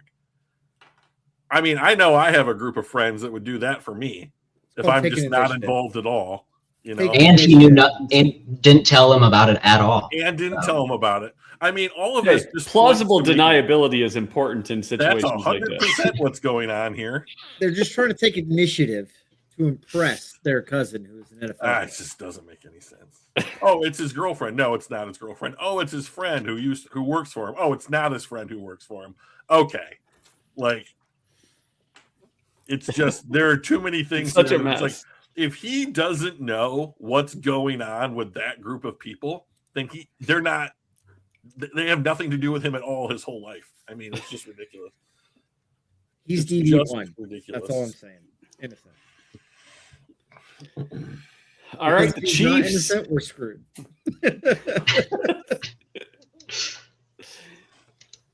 Chiefs are gonna dip into San Diego's school and take Chris Johnson. Really love his physicality, his build. I'm really not worried about who he played.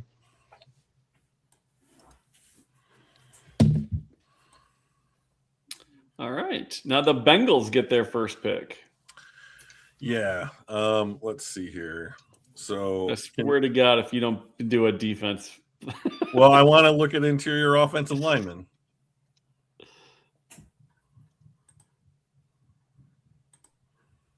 do you want tackles as well? No, just interior offensive linemen, I think, is good. So let's see. One moment. Da-da-da-da. Oh, wow.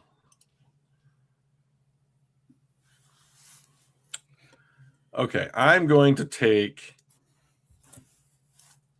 Lee Hunter from Texas Tech. He's a defensive tackle. Sorry, Mike. That's the second time you did that. There might be more, so just prepare yourself. Yeah.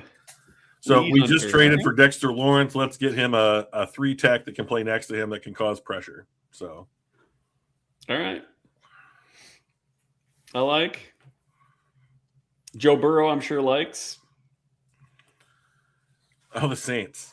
So that's Brian, right? The Aints. Yep. Yes, it is. What did the Saints go with the first time around? Reuben Bain. That's right. And then didn't they take a linebacker in there? No, that was the Bucks. I'm going to take Christian Miller from Georgia. That seems reasonable. Yep, they need defense all around. Work on that D line. Too many offensive linemen have been taken, and it's not one of their needs. All right. The fish. Fish are ready to swim, Danny. Yep. We will go ahead and take Jacob Rodriguez out of Texas Tech. Linebacker. Pair him up with Jordan Brooks. Have to play ball.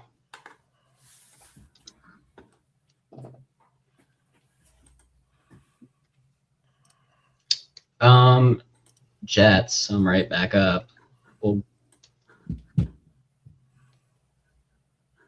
Okay. We're gonna go ahead and take D'Angelo Pons out of Indiana. Come play slot corner. Although I'd love to see him in Seattle, to be honest. I feel like he fits there perfectly. Who are we taking? D'Angelo Pons. There he is.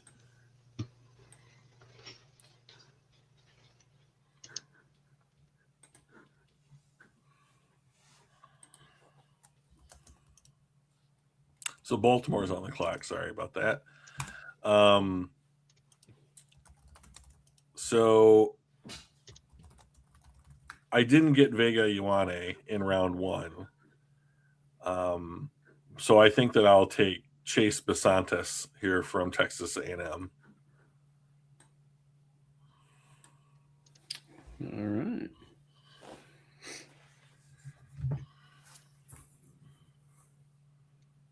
Fins are back up. We're going to go ahead and give Malik Willis a warm body to throw to with KC Conception. Concepcion. All right. Did Whartonby leave? He just messaged me. That's why I was a little distracted there for a second. He had to bounce. His kiddos had to go to bed, and none of his teams had any picks left. He's like, "What if I bounce?" I'm like, "Yeah, it's cool." Well, we appreciate him joining the show, and he's now gone. So Yeah. Okay, the Colts are on the clock. They have not made a pick yet because they traded their first-round pick for Sauce Gardner. Let's see who we have on the board here still. I hear that they're looking to trade their nickel corner, Kenny Moore. They have not had wonderful luck with pass rushers. So they are going to try Malachi Lawrence from the University of South Florida, is it? UCF, Yep. Central Florida. Central. Yep. Central Florida. Yep. Give us Malachi Lawrence. All right. Sweet. This worked out well. Well, maybe not. Concepcion, did he just get picked? He did just He get picked. did. Yeah. Just- Damn. Danny ruined it for you. It's Danny's fault. Yep. I owe you one. 3 nights from now, Danny. Smack upside the head. Yeah.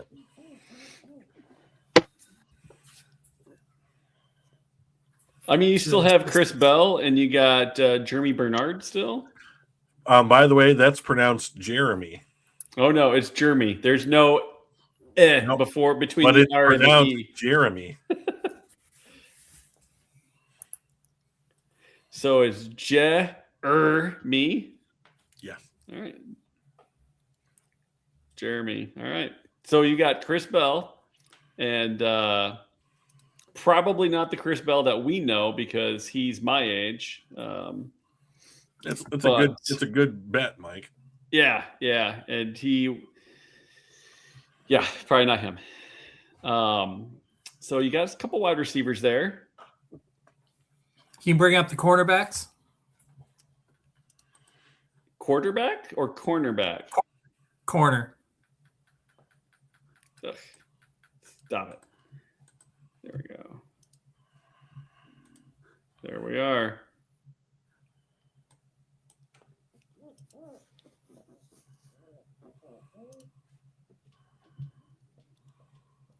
I'll take Scott from Miami. Oh, Keontae Scott. Oh, love it. Love it, love it, love it.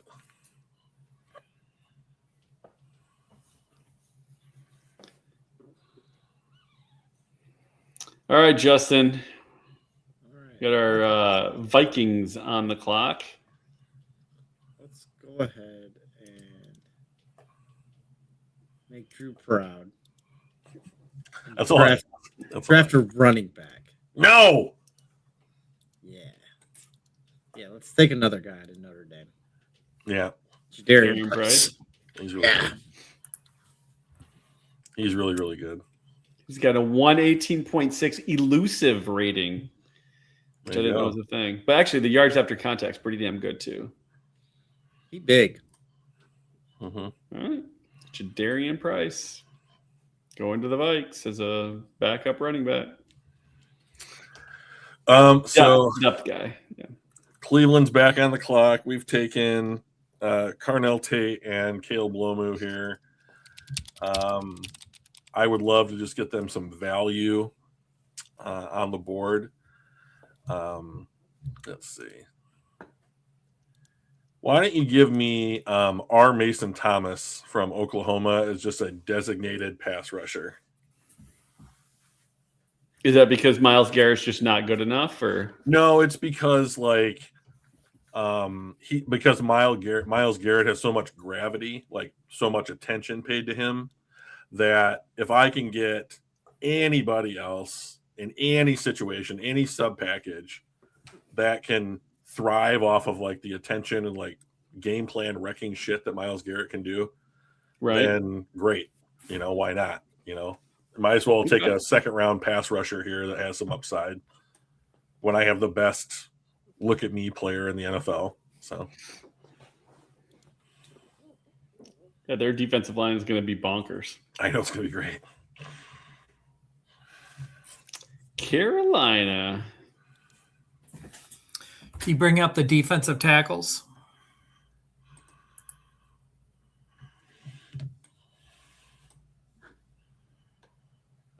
Ooh. Yeah. Cornerback. I'm guessing I'm going to have to go cornerback. D'Angelo Pons from gone. Indiana. He's gone. Pons?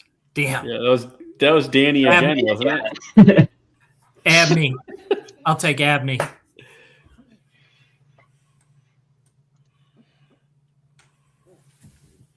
Oh, wait, Justin, we got to do it. I know you don't want to.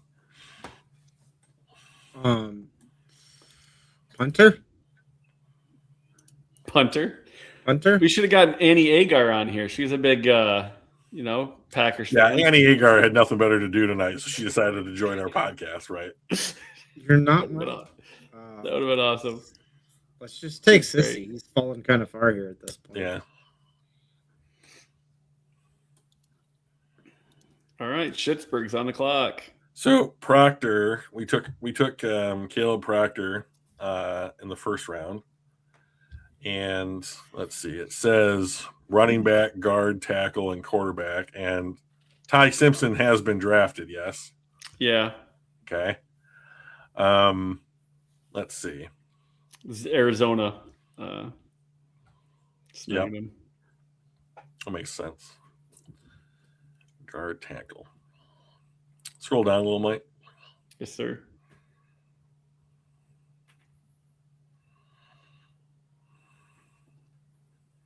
Tiernan's the top. Yeah, I don't think that's gonna work out. He's big though. He's like 6'8". Okay, let's see. What can we do for Pittsburgh here? The pickings are starting to get a bit slimmer. Okay, I think that I know where I'm gonna. Okay, so I'm going to draft Traden Stukes from Arizona, and he's going to be my new free safety. 90.1 grade. That's pretty solid. Instincts and playmaking sounds like a great free safety. Hey, there you go. I love this guy. I think he can play all 5 positions in the secondary. I'd love to see him on Detroit if we had, infinite picks or whatever to use. So might as well give him to the Steelers. Right on. Big D. Yeah. The Patriots are gonna go ahead and take Gabe Jacobs. Gabe Jacobs. Yakis. Yakis. Is it Gabe Yakis? Nope. Nope. All right, it's Gabe. Okay. I gotta ask these things. I know you do. Chargers. We haven't seen the Chargers yet, have we? I believe we have. Yeah, you did. Yep. Just in round 1. Yeah, Yep. got Caden McDonald. We're going to go ahead and take Eli Stowers out of Vanderbilt. Because is Hayden Hurst still there as their best one? They got Gadsden. Oh, Ronnie Not Gadsden. true. Yeah. But I'll still take Stowers.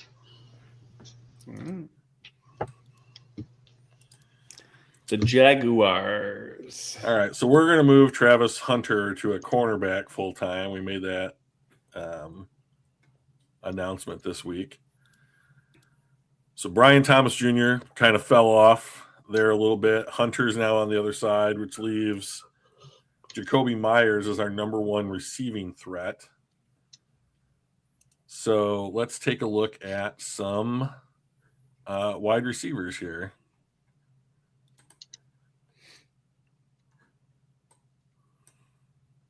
Scroll down just a little bit more, Mike. Oh, I know who I want to draft. Scroll back up for me, man.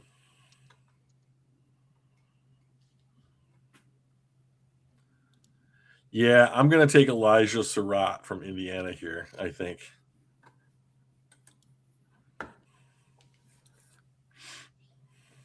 Pretty solid yards per route run. Good against man. All right. Yeah. Just give me the old man from Indiana. All right. Chi-Town. Looking to make a run on the division title. We're gonna go ahead and take Sam Hecht from Kansas City. Ooh. K-State. Yeah, I go down a little ways. Yeah. There we go. Is it Passed is it 84? Jesus. Yeah, you just passed him. Yep. There he goes. All right. Is this pronounced Hoyt? No idea. Hecht. Okay. Hecht.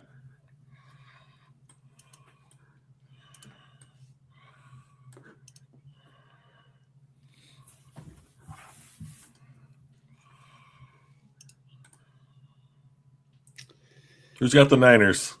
That'd be me. That would be me. I think we're going to just probably take the best safety on the board. We shored up our offensive line just a little bit earlier.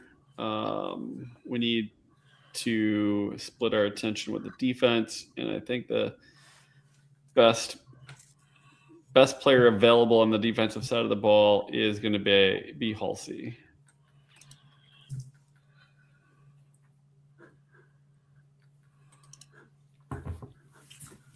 Okay, so Houston's back on the clock. We took Caleb Banks earlier in the round to be like a 3-tech, even though he's massive. Mike, I need you to bring up Dominique Citrus from Iowa State for me. He's an interior defensive lineman. Or Dominique Orange. Yeah, sorry. His nickname is Big Citrus. Yeah. So why I don't you can look see him that. up? Look him up for me, and then 6'4", 325. yeah. So he projects best as a high-effort, power-based lineman in a 3-4 scheme. Guess what I run in Houston? No shit. So 3-4 scheme. I'll be damned. well, I mean it's technically a 4-down lineman scheme because Anderson puts his hand on the ground, but basically the other guys. So I am going to take Dominique Orange to pair with Caleb Banks and Daniel Hunter and Will Anderson, the new highest paid non-quarterback in NFL history, by the way. Yep. Well done, Thank you. Will. No, let's talk about Will on 50 mil. Yeah, you got it.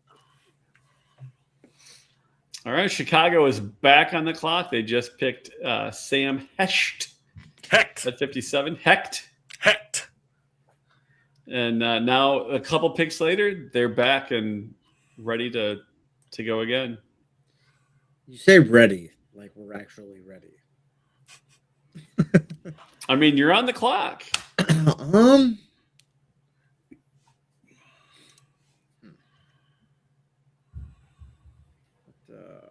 Let's think here for a sec. Let me scroll back up. Let's go ahead and take Bryce Lance. Oh, interesting. We're just going to take a risk. So why Bryce Lance over Chris Bell, Jeremy, Chris Brazel, and Skyler? Because I want the FCS guy who everybody's going to look down on. You know, he's fallen a little bit, but listen. I mean, there have been to be fair and support your pick here. We're going to take there a shot. have been a ton of great North Dakota State players in the NFL. There has. And, Yes. you know, the consensus 8th best receiver or whatever from a big school Mhm. is probably not going to be good. So No, let's definitely. take a shot on the small school guy. Exactly. Maybe he can come into something. I mean, there's a reason they're playing at those small schools. Yeah. Right. No, I'm with you. Okay. The Houston Texans are going to take Keelan Rutledge from Georgia Tech. He's an interior offensive lineman, if he's still on the board. He is the highest ranked one at that. So Keelan Rutledge, welcome to Houston. The Broncos finally get a pick. They're going to go ahead, double down on their strength on defense, and take Jake Golday out of Cincinnati. Look at all the wide receivers at the top of the board. One of them is going to be good. And Can then you tell me which one? are going to go ahead and take Derek Moore out of Michigan.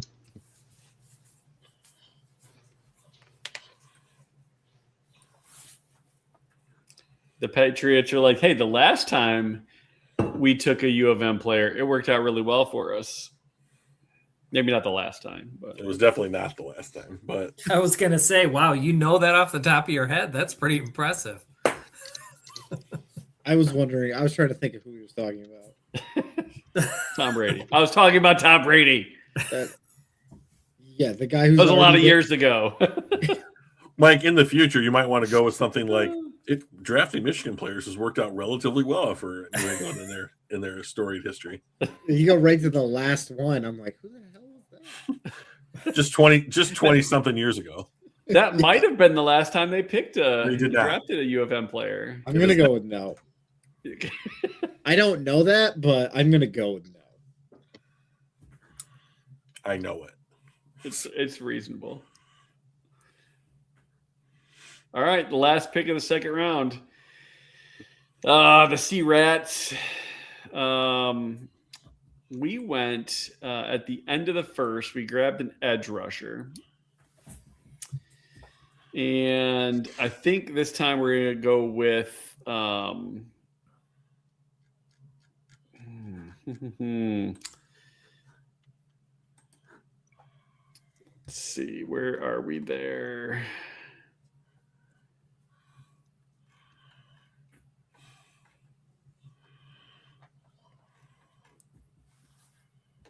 Tackling is one of the worst things we do as a team. But one of the best things you do as a team is winning Super Bowls. So, We've been pretty solid at that. oh, in can the I last make year or can I so. make a request for this? Yeah, pick? yeah. If you have can you look at interior offensive linemen, please? Okay. Will you click on Jalen Farmer? Does it say like under like first look? Let's just look at snaps by alignment. I'm sorry, Mike. Yeah, you have to draft this guy. The dude they have playing right guard, Anthony Bradford, is literally a fucking eyesore to watch. I mean, it is disgusting. I went and watched a D highlight film roll of Anthony Bradford, and he like gets out of his stance and just looks around for like what's going on around him. He's the literal worst. I mean, like anyone, it's just awful. It's horrible. Like if you would do me the favor of drafting literally any right guard at this stage, I would love it. Trying to there. So their guards are Christian Haynes, whose offensive grade was a 45.0. His pass block was 72.3, but his overall offensive It's grade was Anthony 45.0. Bradford. You don't need to look at the other guy. I'm trying to looking find at- him on the. I'm looking at PFF, and it's got Cross, Zabel, Sundell, Bradford, and Lucas. There it is. Yeah, Bradford and Haynes are both in the 40s. Zabel, he's young, but he was a 61. So, yep. Yeah, I think that seems reasonable. We'll go with Jalen Farmer. Thank God. Anthony Bradford just is at home just crying. And Mike, I would love to. Can you maybe screenshot these two things and send them to me, because I would love to like have a record of what I did here this year with my 6 teams. I will. Let's see. So I see the first round. You should have it available for Thursday, and we see how many were right. Oh my God! Oh, yeah, that would be great. With First one, trades? for sure. Ooh, We got one right. Yeah, that's it. Yeah. Do you want both the first and the second round? Yes. Yeah, of course you do. Although I did say the First Lions round, they were- give you a nice little Oh. download image and all that kind of stuff. But Just for the screenshot full it and results- email it to me or something. I don't care. Yeah, I'll I zoom out. did tell everyone the Lions were going to take Tesla last year, and when we drafted him last year, my phone just blew up. I was at a dance competition. It was just ring, ring. You were where? a dance competition. What kind of dance competition? Was there a poll involved? There's not. Interesting. That would put you on Epstein's Island with the age of the dancers. Oh, that my daughter right, is it in. was a father-daughter dance. They're not father daughter. She just dances for sport. So Oh, okay, gotcha. yeah, if you want to see her on a pole, we need to have a talk. No. And you're gonna go on a list. I'd pay to see you on one though. I'll get on a pole. Yeah, see, there we go. Let's I'm make not that happen. shy. Next year, 27. Let's roll. We do You it throw from it the a good enough club. deal. We do this from the club. Justin gets Now time we're off the talking. pole to come make his picks, and that's it. Now we're talking. Yeah, and we do it for charity. That's so funny. I will message this over to you, Drew. Thanks, buddy. So, Justin, you ended up going with Fano, and you traded up for Hood in the second, right? Mhm. So, I would think very clearly if that was what the Lions ended up doing, you'd be pretty stoked. Yes, I guess. I have developed a new philosophy when it comes to the draft. with Yeah. the Lions, and that is I'm just gonna wait. I'm not gonna want anybody. I'm gonna let Brad Holmes do his thing, pick Mhm. the guys he wants, and then I'm gonna read all about it and fall in love Okay. after the fact because I I like- wanted to riot the night that we took Gibbs and Campbell. Yep. And I went to bed and I woke up the next morning. I'm like, you know what? I've been saying all along, I trust this dude. Like, what is wrong with me? He's better than I am. Like, this is my these are my dudes. And so I've Gotcha. locked into that, even through the last few years when the picks haven't been the greatest. But So just you're trying to limit your expectations. not limit my expectations. Just I trust Brad Holmes to be good at his job more so than I trust myself, That's a good point. because he's a pretty damn good NFL GM and I'm a moron. So it's not like I'm comparing myself to fucking Matt Millen or Bob Quinn anymore. So Well, now That's there's an true. actual GM in there. I'm just gonna trust what he does. okay. Well, sounds Ed, good. You said something about that too, right? Like for draft night, about after your balloon was popped. Last year was thinking- awful for me. I mean, Well, yeah, but no, I was more thinking about when we drafted Gibbs God. and Jack Campbell. We're like, we took a running back and a linebacker, the two least valuable positions in all of And- football. Well, and then we took a safety and tight end, and he almost had Yeah. aneurysm. I mean, I was watching my phone with what having the picks come in, and I was just like, "Huh, really? Okay." But like, in all seriousness, like you could not have, like, as somebody who cares about positional value, you could not have had, quote unquote, a worse draft when it comes to positional value than you did. But like what that draft did for me personally was, if you hit on the picks,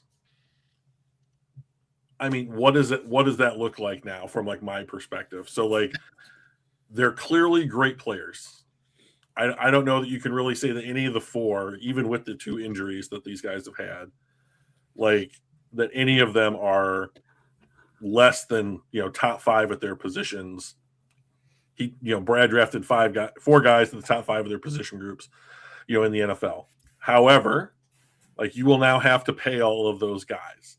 So some portion of your cap is going to go toward paying those guys. And my only question is, how impactful are those guys going to be? I have questions about every single one of them, except maybe Campbell.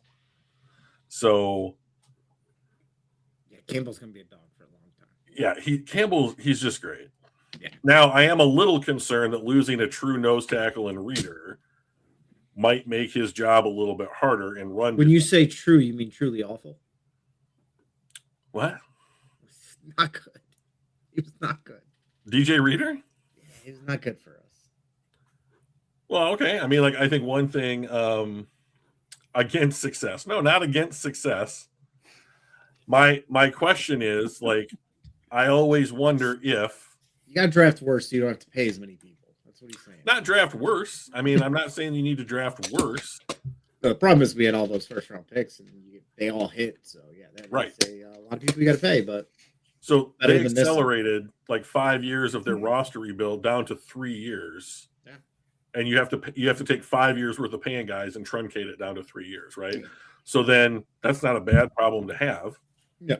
But like, if Gibbs, Campbell, Laporta, and Branch are all healthy and they all come back and they all get paid and they play like they have up until they got hurt or had a, what have you, like, then it makes sense. And if you can accommodate that whole thing, great.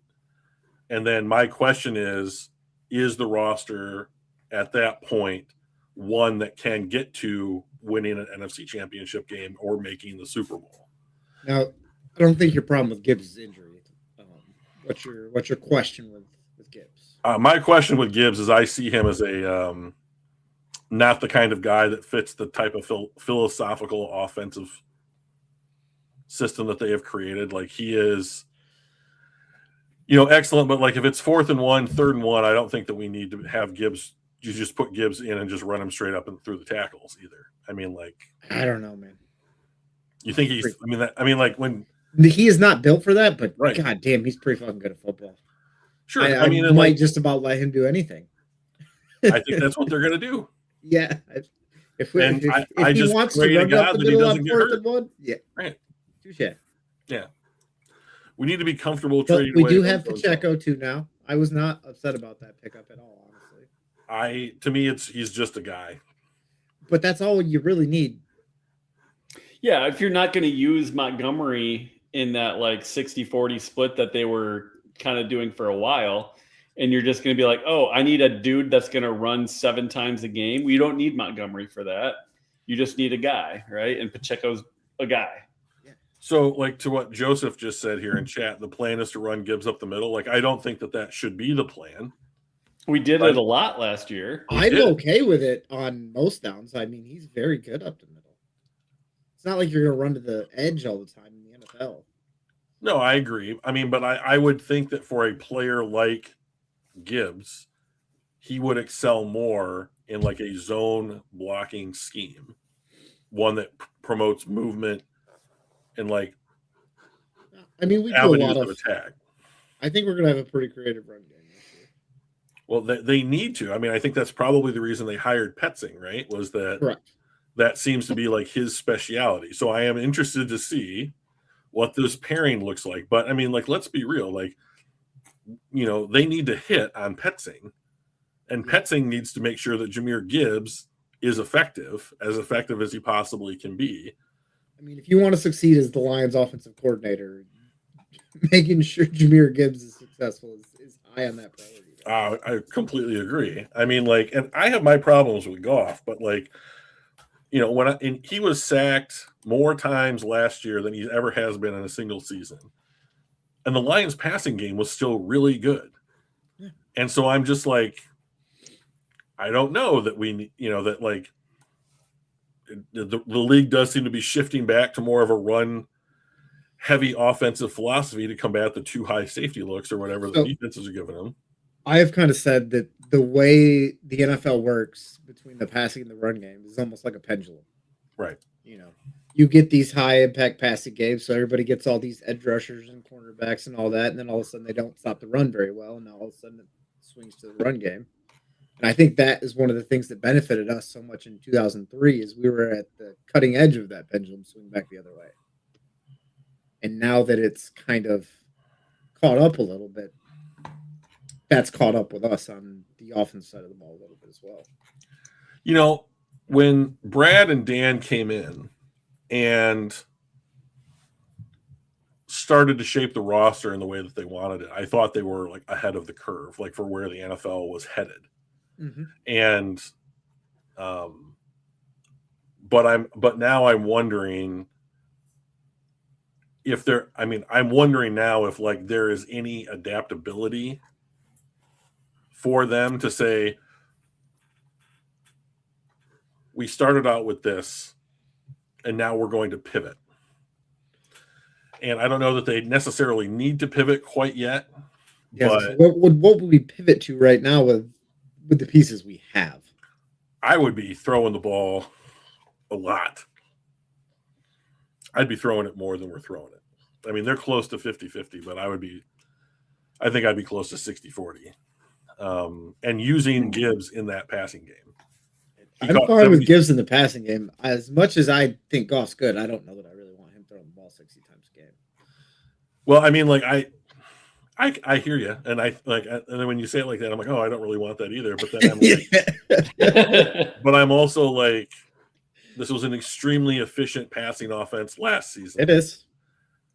Gibbs and St. Brown have been proven to be excellent wide receivers, and I think that, and I'm like, you spend 3 third-round picks on Tesla, and I liked what I saw from him as a rookie, but then I'm like, are they just spending 3 third-round picks on Tesla for a skill set that they can put out onto the field?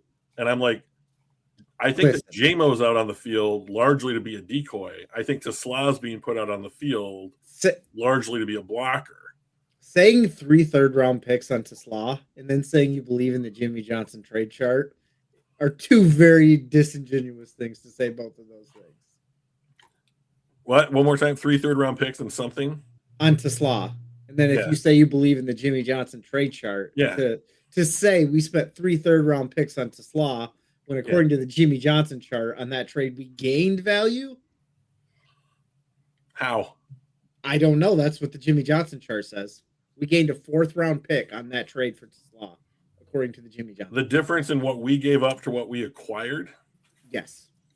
I'll have to go back and look at the trade. Yep. So according to all the other charts, we gave up the equivalent of a late 6th or 7th round pick in order to, those 3 picks. Yeah. But according to the Jimmy Johnson chart, we gained a 4th rounder in that trade to get to Slaw. That's interesting. Because our 3 third rounders were all basically 4th rounders.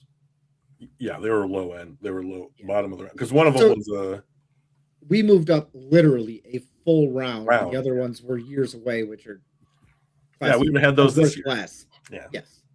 But so to say like 3 third round picks is slightly disingenuous. But it's Especially- exactly what happened. It's technically correct. Yes. But when you say you're a firm believer in the Jimmy Johnson chart, we literally gained value to trade up and get to Slaw. Well, I mean, it's so unusual for me to associate Brad Holmes with gaining value in a trade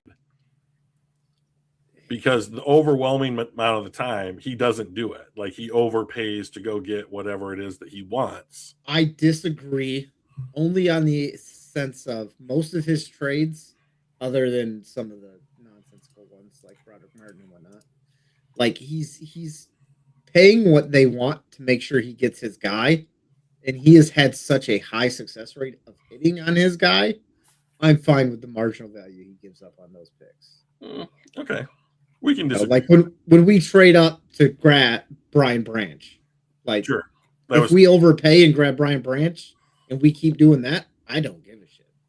sure. I mean, like, I think there's a difference between trading up 3 spots in the second and giving up a third to go up, 4 spots in the first. But when you give up a bunch of picks to go get Giovanni Manu and Broderick Martin and Right. all that stuff, now that's different. Agreed. So, And I agree. so I will concede there. But like when he's hitting, I don't really give a Oh yeah, Oh, and so like, man. but that's like the whole 23 class is an example of, right? Is Yeah. that when you hit, it doesn't matter, and that's but then you have to hit.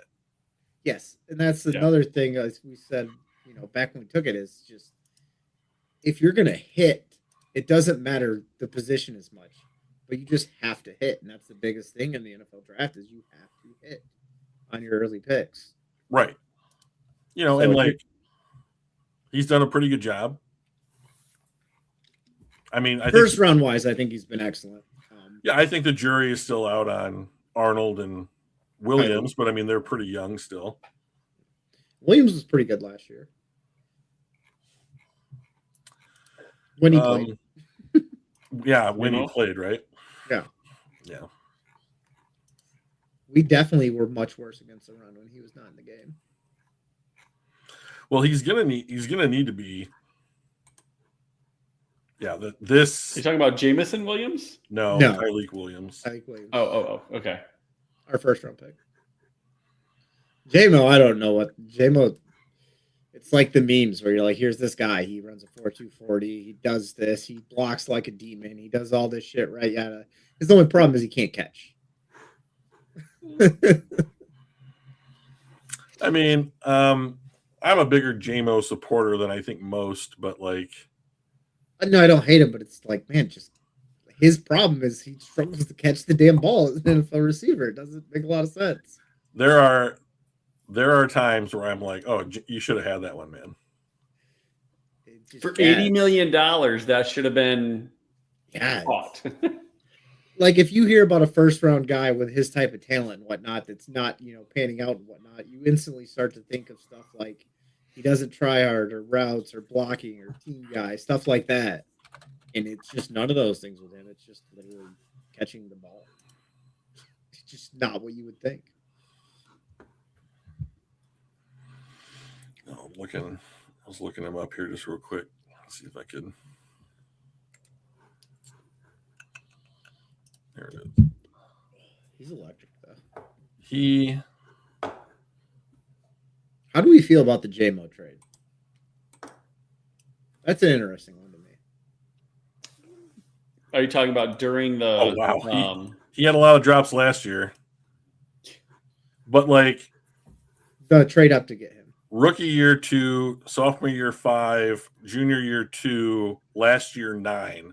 So he had as many drops last year as he had in his entire career up until that point. And yeah, he's definitely the best in Detroit, but the bar is not very high. As much as I love Brett Holmes, let's not pretend the bar's high for Detroit. Well, I mean, I one was thing that talking to think- chat. Oh, sure. One thing that I think about JMO is that like Brad Holmes wants to use him in a very particular way. And like for those couple of games that St. Brown was out, they like doubled his like target share because St. Brown was there. So like there's targets for everybody. And I think that like I think Jameson Williams, if like St. Brown was say not on the team, would look like a completely different wide receiver than what the way that the Lions are using him. That and I think the offense, the play calling we've had recently, like Ben Johnson said as the head coach of the Bears, I'm not going to throw a 50-50 ball. I'd rather hit the wide open guy who's 10 yards Right. field every time. I think the style of offense we've been running is not necessarily catered to his talents. Yeah, I very much feel like he's out there to challenge and keep the two high safety shells Yeah, keep him honest. on the field so that the Lions can run the ball against like an even numbered box, right? He's So- running a track meet so that the other guys can succeed. right. I mean, that's his role on the team. And that's the thing that I think is really hard for me to like project about Brad Holmes when it comes to his drafting is that like it's not like, oh, I want a 4-2 guy that can run 9 routes because we want to throw the ball deep and stretch the defense. I want that guy out there so that our running game is more effective. Or like I want Isaac Tesla because not because he's like a contested catch dude in the end zone, but because like he has the right size hands and like he's going to be a good X receiver for like the blocking that he's going to bring and like all these other nuanced roles that you don't like someone like me just can't look at and be like, I don't see why you pay you gain a 4th round pick on the trade in order to put that skill set on the field for your 5th pass catcher. Like I mean, he's not going to be the 5th pass catcher. well, yeah, I mean, so follow along with me. You got St. Brown, Gibbs, Laporta, JMO. He's the 5th. I don't think so. Who's getting more targets than him? I don't think JMO is going to get a ton more targets than You think Isaac Tesla is going to out target Jameson I think Williams? he Just- might. They just gave him $80 million. JMO doesn't need 10 targets to make that type of impact, though. He just needs 3 or 4 touches, and he can literally change the game. I would love to put that. It's I'll bet it's a bit of a dinner on reach. that one. It's a bit of a reach. If Don't get anything, me wrong. I think St. Brown will have a smaller percentage of target shares. I'll If take they're that fucking all- bet too. If they're all on the field at the same time, and St. Brown is being doubled or whatnot, and JMO's taking the top off the defense, I think Tesla is going to see a lot more targets than he did this year. I will happily take both. I'll bet a stake on each thing that you guys just said. I just said he's going to see more targets this year than last. I think that's a fairly safe bet. Well, I mean, Khalif Raymond's not on the team, so I mean, That's like, what I mean. Yeah, I just said something fairly safe there. Yeah. okay. No, it should be fun to watch. What do you guys? As we win. Yeah, I mean, so what do you guys think about this upcoming season? Like, they're going to play a 4th place schedule. They've done the free agency bid up until this point. The last thing we're going to do is add a couple of rookies, right, in the draft. What are you thinking about what the season's going to look like for the Lions? I think it's just a lot of it is going to depend on how everything comes together. I don't think we necessarily needed to be bigger players in free agency like a lot of people seem to think, or that we ever had a chance to go get another high price edge rusher or anything like that. I do still think they are going to maybe add another edge like a Joey Bosa or something later on for fairly cheap if it's available. But how that line comes together on the offensive side and then how our defense kind of cohedes with everything they're planning to do over there is going to determine how the season goes. That and obviously staying healthy given the last 2 years. I don't know that there's anything I wonder if there are things NFL teams can do to limit injuries in practice. I mean, I don't know that it seems like if there was a definitive way, the NFL would have figured it out, but injuries seem to be completely random.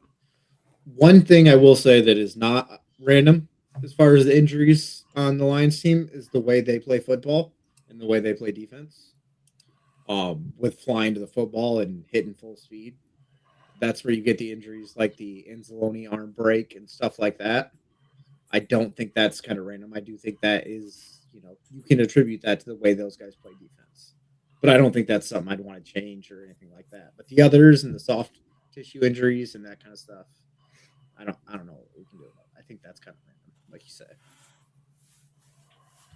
Real grass would help. Although, when you look at some of the stats, real grass hasn't been much of a difference maker for those teams. So I know We didn't the have a ton of players say ACLs that, or anything but- either, did we? Branch. We did. Branch, and that's His was an Achilles, right? Oh, Achilles. Yeah. Yeah. That on the road too? No, I think that was at home. I can't remember. So I'm looking at our home games and road games. We don't know what the actual schedule is, but we know who we're gonna play. I think we beat home games, right? I'll share my screen real quick, and we'll go through the.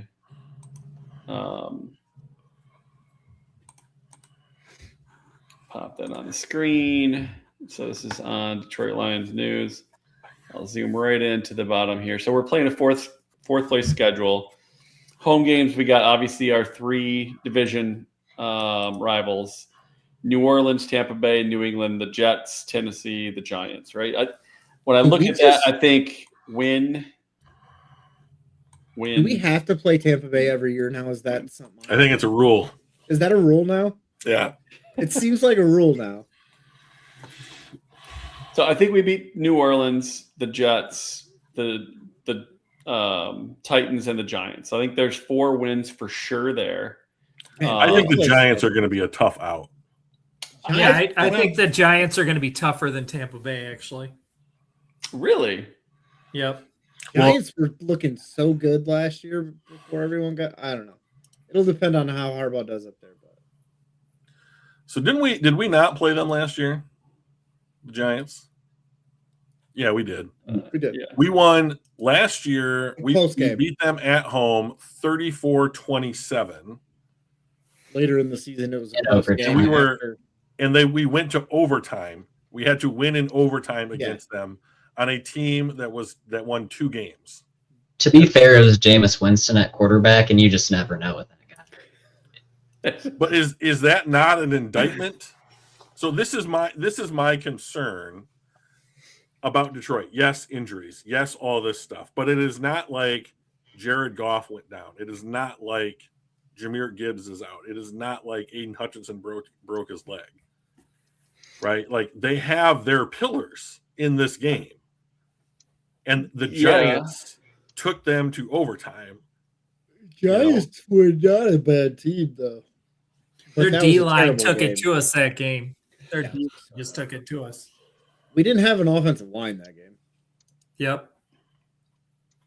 Yeah, I will say, like, even at the beginning of the season, one of the things I brought up was how hard it is for a team that has 2 new coordinators, both offensive and defensive coordinators, to actually make the playoffs.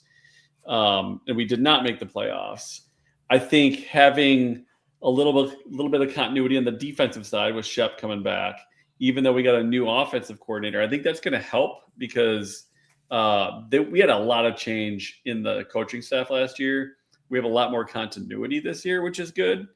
And so maybe the Giants aren't like a for sure, like, a no-brainer, we'll blow them out kind of thing. But I think we can beat the Giants. I think we can beat Tennessee. I think we can beat the Jets. I think we can beat New Orleans. I think we can beat Minnesota because I think they're going to be the worst team in the division. But New England's going to be tough. Yeah. Tampa Bay is going to be tough. On the road, Buffalo's going to be real tough. Carolina, I think we could probably beat. Miami and Arizona. last year too. Yeah, that's true. But because their division was garbage. They weren't even 500, were they? I don't remember what they were, but I mean, it couldn't have been They were that far 8 off and from what Detroit was. Yeah, I think they were 8 and 9. Detroit was the. I mean, number one like team we're in the talking NFL. about.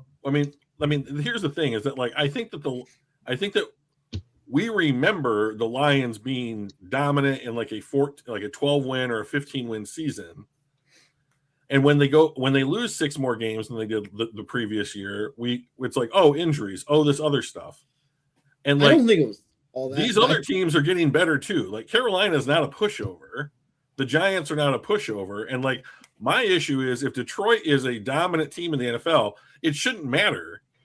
They should be crushing 67% of the teams on this list without mattering whether or not it's home or away. And they're just not that team. I mean, we were only 1 year removed from being undefeated on the road. But Sure. I think a big part of last year's record also is year before we had some games where the close games, everything went our way. You know, it's like the Chiefs. All the balls bounced our way. That's how you get a record that's 15-2 or 16-2. And then last year we had a lot less luck on those close games. And that attributes to a couple of the losses on top of not being as good of a football team with your offensive line and the injuries again. Yeah, I it'll mean- be interesting. We can finish 3rd in our division. We can finish 1st in our division. I think the way that the schedule is going to get set up is going to be absolute fucking key for the Lions this year. Like, do you get Green Bay once when Micah Parsons isn't back yet? You know, do you get, you know, yada yada when certain player X isn't back for one of these teams? You say Green you Bay get- when Parsons isn't back, but we're not going to be healthy to start the year either. So Yeah, or do you get Chicago or Green Bay away games in December Right, versus September? 100%. you don't They've want to been- look off. Yeah, we've had home games in December against them the last couple years because we had so many away games, and the Lions were complaining about like, yo, we need to get some of these at home every once in a while, and they gave us like 3 years in a row of home in the winter. So I wouldn't be surprised if Green Bay ends in Green Bay on the road. I mean, I do think there's a difference between Detroit not having Brian Branch and Green Bay not having Micah Parsons. Oh yeah. If you Yeah. told me But it's not just Branch, though, right? who else is it? I'm not sure. But I'm just Right. So I mean, Kirby's like, still out. We don't know his timeline. who? Branch, We're hopeful Kirby, Start. Branch, You guys are talking at the same time, and I can't understand you. Kirby Joseph. Oh, I don't think Kirby Joseph is. I think Kirby Joseph is on the roster this year and then not. So anymore, I think that is a degenerative knee issue, and his career is going to be about whether or not he can play through the pain, and he could not last year. So I have a hard time believing Kirby Joseph is a Detroit Lion in 2027. I'm not expecting anything It's a from real Kirby bummer. Joseph until I see him perform That would like not he be. did before he got hurt. So, I don't disagree, but man, that would suck. you know, but if you said the Lions don't get to play Brian Branch or Kirby Joseph and the Green Bay Packers don't get to play Micah Parsons, I'd make that trade. You know, so like, I think that the way that it's going to fall, the way the I would falls is not, critical. just for the one caveat that the first 2 or 3 games of the season under Dan Campbell's tenure have been awful for us as far as our execution. So I mean, like, that's not great, right? So It's not, if that holds true, not. Not good. That is Not not good. good. but it's true. If It that- is true, and I don't want to see Green Bay when we're not playing good. You saw what happened last year when we saw it in week 2. exactly, It was fucking ugly. it was awful. I'd So, I much mean, rather let's play say the that Jets. holds- So Okay. let's say that holds true then this year. At least the Lions start slow. Are there teams you'd rather play than not? Yeah, the Jets. The Jets, sure. You want to play Give me the the worst team Jets. first? Yes, give me the Jets and Tennessee. Tennessee, and then we can play the other teams once we start rolling. Build some momentum, right? Yeah. Get some wins under our belt, get some confidence. I think the Bears are going to be a fucking juggernaut this year. I don't. I think they benefited. I don't greatly either. from that fourth place schedule last year. Sure. I mean, But they I mean, still like- lost to the Lions twice last year. We're That's talking true. about how bad the Lions were, and we still beat them twice, pretty handedly. I think that a team like that's young, that's going into year 2 of Ben Johnson being their head coach, having made the playoffs, understanding what that's like and understanding what they need to do in order to like ascend to that level of what it means to play in the NFL.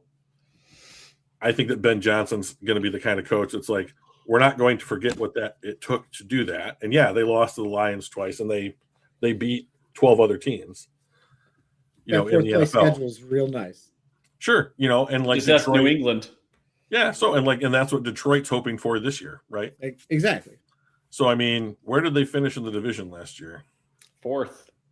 No, the Bears first. Oh, yeah, they were. So they have to Last year, play yeah, they a first won. place schedule. So we'll see. Correct. But like, I thought Caleb looked good. Colson Loveland looked good.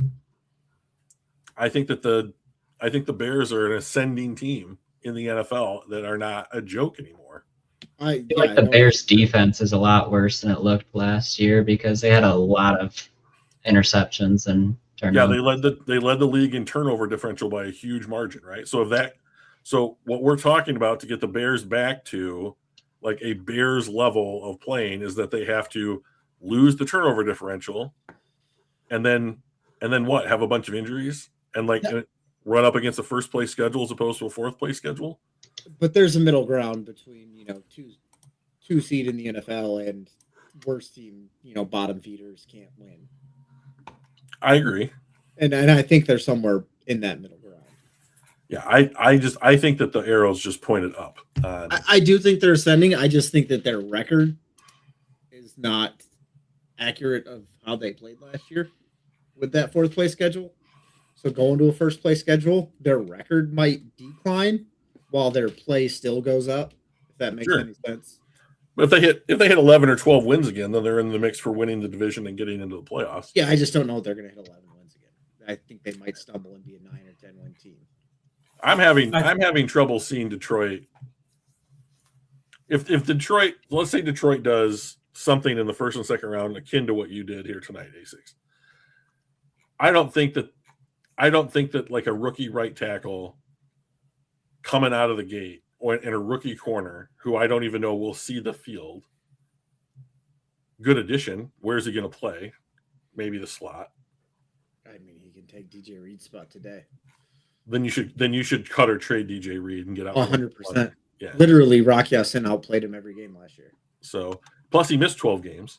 Yeah, he was terrible. Literally terrible. So I think that is another thing that I would point to be like, I'm a little bit concerned about the roster in that we have now put a bunch of resources over the last 2 years into revamping the secondary, and the injuries were not foreseeable to Branch and Joseph, but like the corners still haven't worked out. Corners have been hurt also. Yeah. Unfortunately. So I mean, like, The only one that really hasn't worked out is Reed.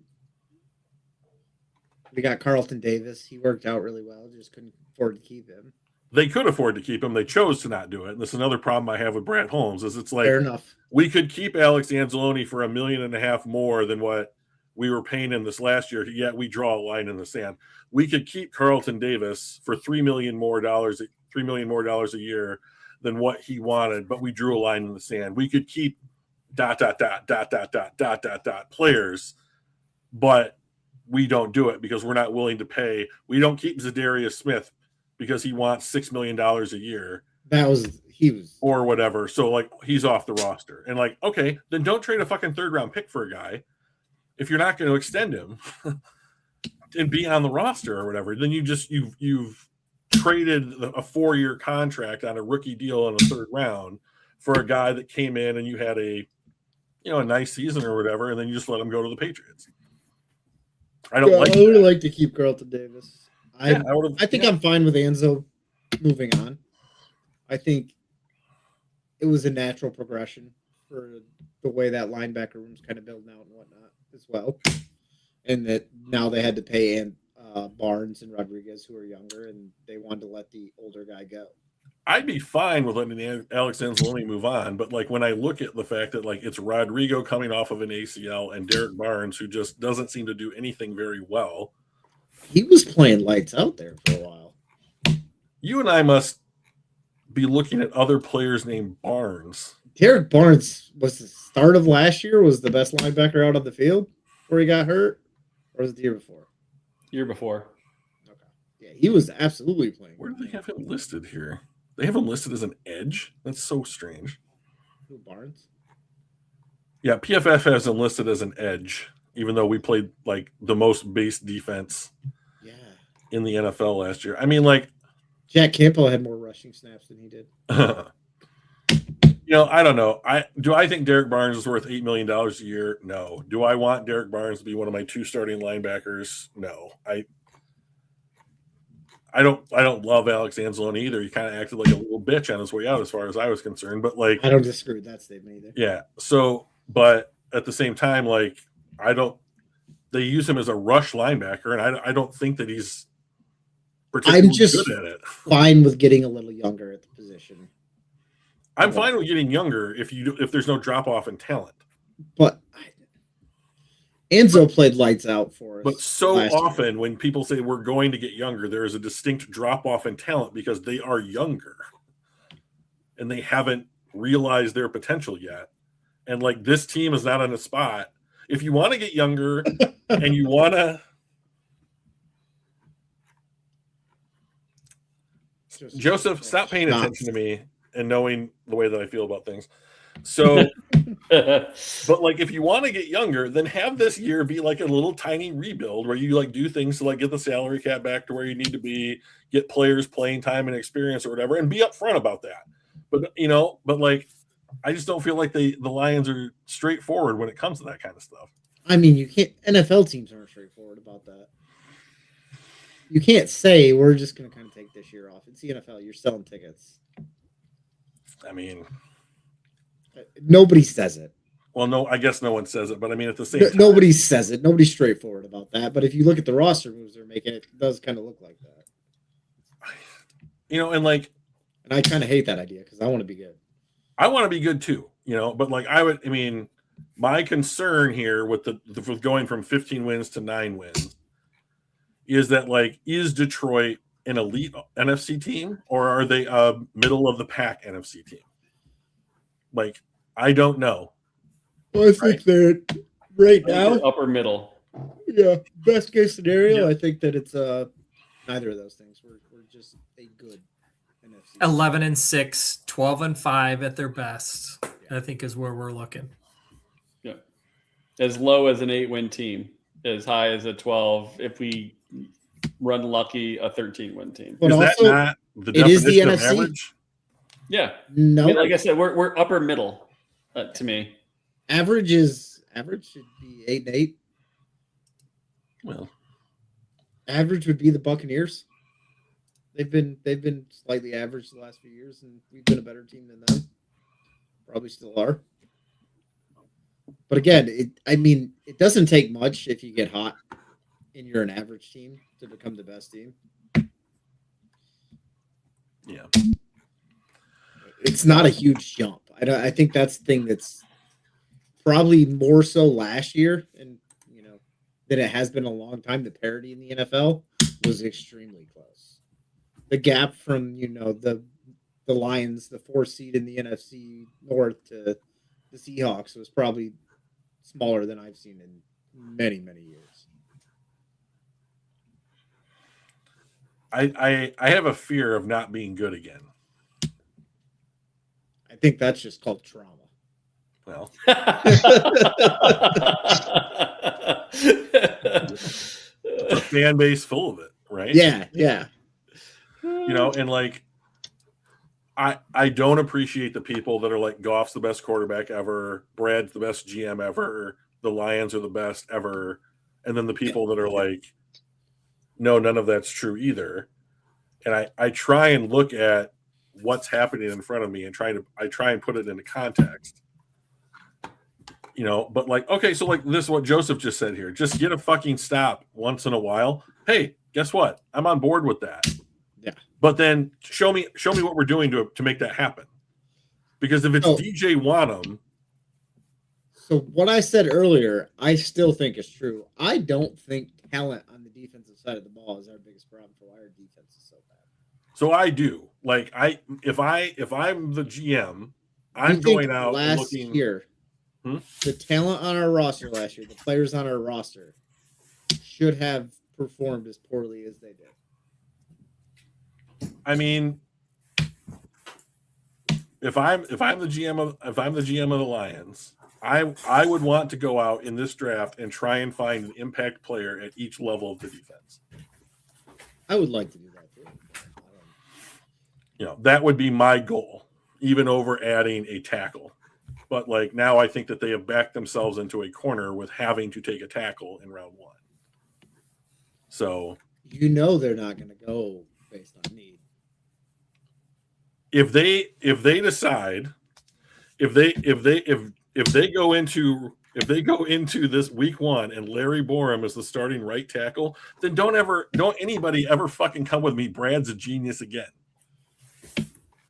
If he legitimately thinks, hey, problem solved, we got all the flexibility in the world to draft BPA. First of all, BPA is a bunch of shit. Because if they were like, hey, it's a wide receiver that's the best player on the board, they're not taking a wide receiver. I don't know. So it's all Brad anytime might. anybody says best player available, that is code for I got to draft the player that I wanted to draft. And we just called him the best guy on our board. I think It's that's really exactly the best what player they that's mean by it. available in the positions that you need. Yeah, but we don't ever know what so It doesn't what necessarily positions have do to the be need. Lions Look- need. Jameer Gibbs, the Lions did not need a running back Correct. at all. And that was the best guy on their board. So Sure. I do think that it's exactly what you said. It's the best player on their board that they want, but they're also not complete morons. So they have an idea at the start of free agency who's going to be around there and guys that they've kind of already fallen in love with. And that's where I think they kind of identify a guy that they're really trying to go after. And that's kind of their plan. And they're going to pick one of those 2 or 3 guys. They don't give a shit about anything else. I know that the consensus big board or whatever that we use for our draft tonight is not what they are going to use in-house for the Detroit Lions, right? Oh, not even close. So, but like, let's say that it's like a facsimile that's relatively close. So if the Lions are drafting at 17 and they don't move off that pick, and like, I'll give you the players on either side, two positions on either side of the 17 from the quote unquote consensus board. Makai Lemon, Vega Ione, Jermod McCoy, CJ Allen, Jordan Tyson. Those are the best players on the board on either side of Detroit's pick when they're there, and those players are on the Lions board. Do you think they're taking any of those players? I don't think those players would be on their board, but I have Right. no idea what the fuck they do. I think they're maniacs. So that's the thing, right? Like, there's no best player available. He's a fucking maniac that just decides who he wants to take and then trades up to go get him. That's not Yes. best player available. No, I agree with you 100%. Yeah, I mean, But but it's I just don't think- fucking crazy. But I don't think need has anything to do with it either. Look at the Gibbs situation. It's just like you said, who the hell they want. I don't think it's regardless of position or anything. I think they're just maniacs. Kind of like it. What Kind of love it. Look at Joseph. Like, can you read That's crazy. you can read the chat, right? A6. Yeah. So, like, what if this happens? What if he's like, hey, we're not all that sure about Laporta's neck, so we're just going to take Kenyon Sadiq. He's our best player. We didn't have the need, right? Right there at 17. So value, blah, blah, blah, or whatever. They fall in love with him. He's their guy. Yeah. They're going to be Lions fans. They're going to be like, oh, okay. He was the best player on the board. You know it because Brad chose him. Yeah. But like that would be a fucking indictment of what this roster requires to get over the hump. That would mean that this dude is going to be a dog because Brad. Oh, stop. Go work that poll. Listen, we've had 2 rough first rounds. We're gonna hit a home run this year. I think he needs to. I think is a bit of an overstatement, but I definitely think he. Coming out of the last 2 drafts, you can make the case that Christian Mahogany and Tate Ratledge have been the two most impactful players that he's drafted in those classes. So I hope that Terry Arnold takes a step forward. I hope Tyleek Williams is as good as advertised. But if DJ Reader wasn't good enough for us last year, Tyleek didn't beat him out for snaps last season. So, I mean, I'm concerned that if he couldn't beat DJ Reader out for snaps in the DJ Reader role that he's going to be occupying this year, I'm a little concerned that he's maybe, quote unquote, not up to it. It's fine. We got Wingo. Oh, God. Do you even think he's going to be on the 53 week one? Wingo? Yeah. He played pretty damn good when he was finally healthy. Well, there you go. When he was finally, I mean, like, Oh, yes. If he's Do you healthy, think- I think he will be on the 53. do you think Giovanni Manu's on the 53 week one? I don't care. I think he's Okay. a fucking terrible pick. So, I mean, like, I don't think he's on the week one roster. If Rome's our starting right tackle, Manu might be his fucking backup. What do you need? What do you want, Mike? Okay. Yeah, we can. Well, we're gonna be back at this in 3 days' time, right? Yep. For the live draft party. So Do you guys want me to bring anything for food, Brian? up to you guys. I'm easy. Yeah, I know, but like food wise. Are you saying we're having dinner, or are we gonna eat before we go? Well, I mean, I think snacks would be good. I mean, at least Yep. if nothing. I mean, do you guys want me to bring a couple pizzas or whatever? Sure, I'll make the chili cheese queso dip that I've made in the past. Okay. Is Hayden coming? Yes, he is. Does he have any dietary restrictions I should be aware of? No. And I should preface that by he's trying to change his shift, so he's working Thursdays, so he's trying to change with somebody. Well, he's got a couple days. He can trade favors on the route. Where does he work? Yep. Culver's. Oh, gross. Okay. So, yeah, that'll be good to see him. So I need to make sure I go pick up my dollar bills for the betting. Yep. How we many got did I our win last coins. year, Mike? You know what? Three? You you need to get $32 bills. I'm going to get $32. I'm I gonna had get to it. throw money in for you the I last. understand. It was. I felt bad for you. It was like really your bad. Christmas. It was Honestly, really bad. it's like coming to Christmas morning. You see all these presents, and you open up a present and it's coal. You That's open up exactly another what it present felt and it's coal. That's what it felt like the whole fucking time. I felt so bad for you. It was one of the worst experiences I've had. And fucking Brian brings his kid for the first time, and that's the example I set. Oh, Oh. this year will be better, Drew. I don't know if it is. It's a really confusing year. I don't know what's going to happen. There's no quality players that like locked into tiers. It's the worst draft to try and get better in. Chaos. I Yeah, think it's we a lot just of cash. everybody throws $2 in at the start, No. and then we just and because Mendoza's going right, just throw $2 in to begin with, and you'll roll right on to just the go straight to second. the second pick. Yeah. I got a question for you. Sure. Do we see more than one quarterback go in the first round? No. God, I hope not. I think so. Simpson I think so, has too. Has an outside. I think shot. there will be more than one in the first round. I Yep. think that Yeah. if Simpson goes, it's going to be a 31-32 pick that someone traded up to get their fifth-year option, and that's about it. I don't think. I Taylor wouldn't be wants to surprised if the Jets take him or the Cardinals take him. The Cardinals are the only franchise that have any business drafting that kid. And Teams they do, should do it at 33. what was it, 24, where we had 8 quarterbacks or whatever go in the first round? No Yeah. one saw that coming. People just do dumb shit with quarterbacks. They're so important. And Unfortunately, this year is a real light year. And I hope on 2 of them quality. go before the top 15, No, that's because that's just one extra person available. if Ty Simpson gets drafted before the 17th pick, that would be. I would on stream. I will be like, let me tell you all the reasons why this is bullshit. What about that time Michael Penix went 7th overall? That was so funny. Drew was like, "What are you doing?" So Didn't you I want just to point sign? out that in year 2 of Michael Penix, exactly what I thought would happen to that kid happened, which was that what was it, a knee or a shoulder? He fucking tore it again. The dude's had multiple shoulder surgeries, multiple knee surgeries. He was a 5th-year senior coming out. It's just awful. I mean, like, the only reason that I'm totally cool with the fact like Atlanta's on the schedule is I'm like, you either have Michael Penix playing coming off of an injury that he Or supposedly Tua. healed up from, or it's fucking Tua, So it's like, I'm cool. Another cool. first round quarterback. That's why I mean, I'm Michael saying the Penix looked Panthers decent cannot on pay Sunday. Bryce Young. I don't disagree, but also like I don't know. Bryce Young could go somewhere else and be pretty good, like Sam Darnold, because the Panthers are just terrible.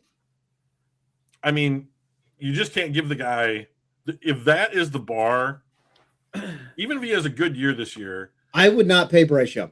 you can't give the kid what like the next guy up money has equated to when it comes to paying quarterbacks on their second contract. No, I absolutely would not pay Bryce Young. But You won't I get that will say- regardless of where he goes, right? As If, far as- if it's in Carolina, they're not going to give him 50 mil. the If it's quarterback, not in Carolina, it's going to be somebody else, and they're also not going to give him 50 million. the Panthers did have Sam Darnold and Baker Mayfield on their roster being shitty at quarterback at the exact same time. So they're abysmal, and I don't think anyone can be good at quarterback. It's fair. I mean, I don't think Bryce Young is going to be good, but I do think nobody is going to be good at the Panthers either. I like their roster mostly outside of quarterback. They just, I don't know. They just do. I think Ted McMillan is good. I like the other guy that they've got. I can't remember his name right now because I have to go to the bathroom. Leggett? No, not the other guy. I think the owner Coker. Yeah, Coker, Jalen Coker. sticks his nose in and shit. I think I like their defense. I think their defense I is like their additions this offseason. Yeah, I think they've made some decent additions this offseason, but I mean, like, I think that's a roster that's primed. Like, if you put like a good quarterback, like maybe like a Baker Mayfield journeyman type or whatever on it, that roster is now primed to support a quarterback of that quality. Yeah. But like, That's not. there aren't any that Bryce. are going to hop into in that spot. So, If only they would have kept Darnold or Baker. right. Justin, are you going to watch us on Thursday? It'll depend on what's going on here. But Right on. With your child, I've got 3. Jesus Christ. Yeah, I've got 3 kids and a wife. So yeah. So she's got 4 children, is what you're saying. Not so much lately, but good days. All yeah. right. Well, appreciate you popping in, Justin. And Yeah, sorry, Danny I was and slightly Brian. unprepared. I swore we did this stuff on Tuesday, man. It very easily could have been Used to Tuesday. be. It used to be Your Tuesday. sushi is burning. I see a number one problem right there, Joseph. Yeah. All right. All right. Catch We'll you see you guys guys later. Thursday at draft night time. All right. That's it. See y'all. See ya.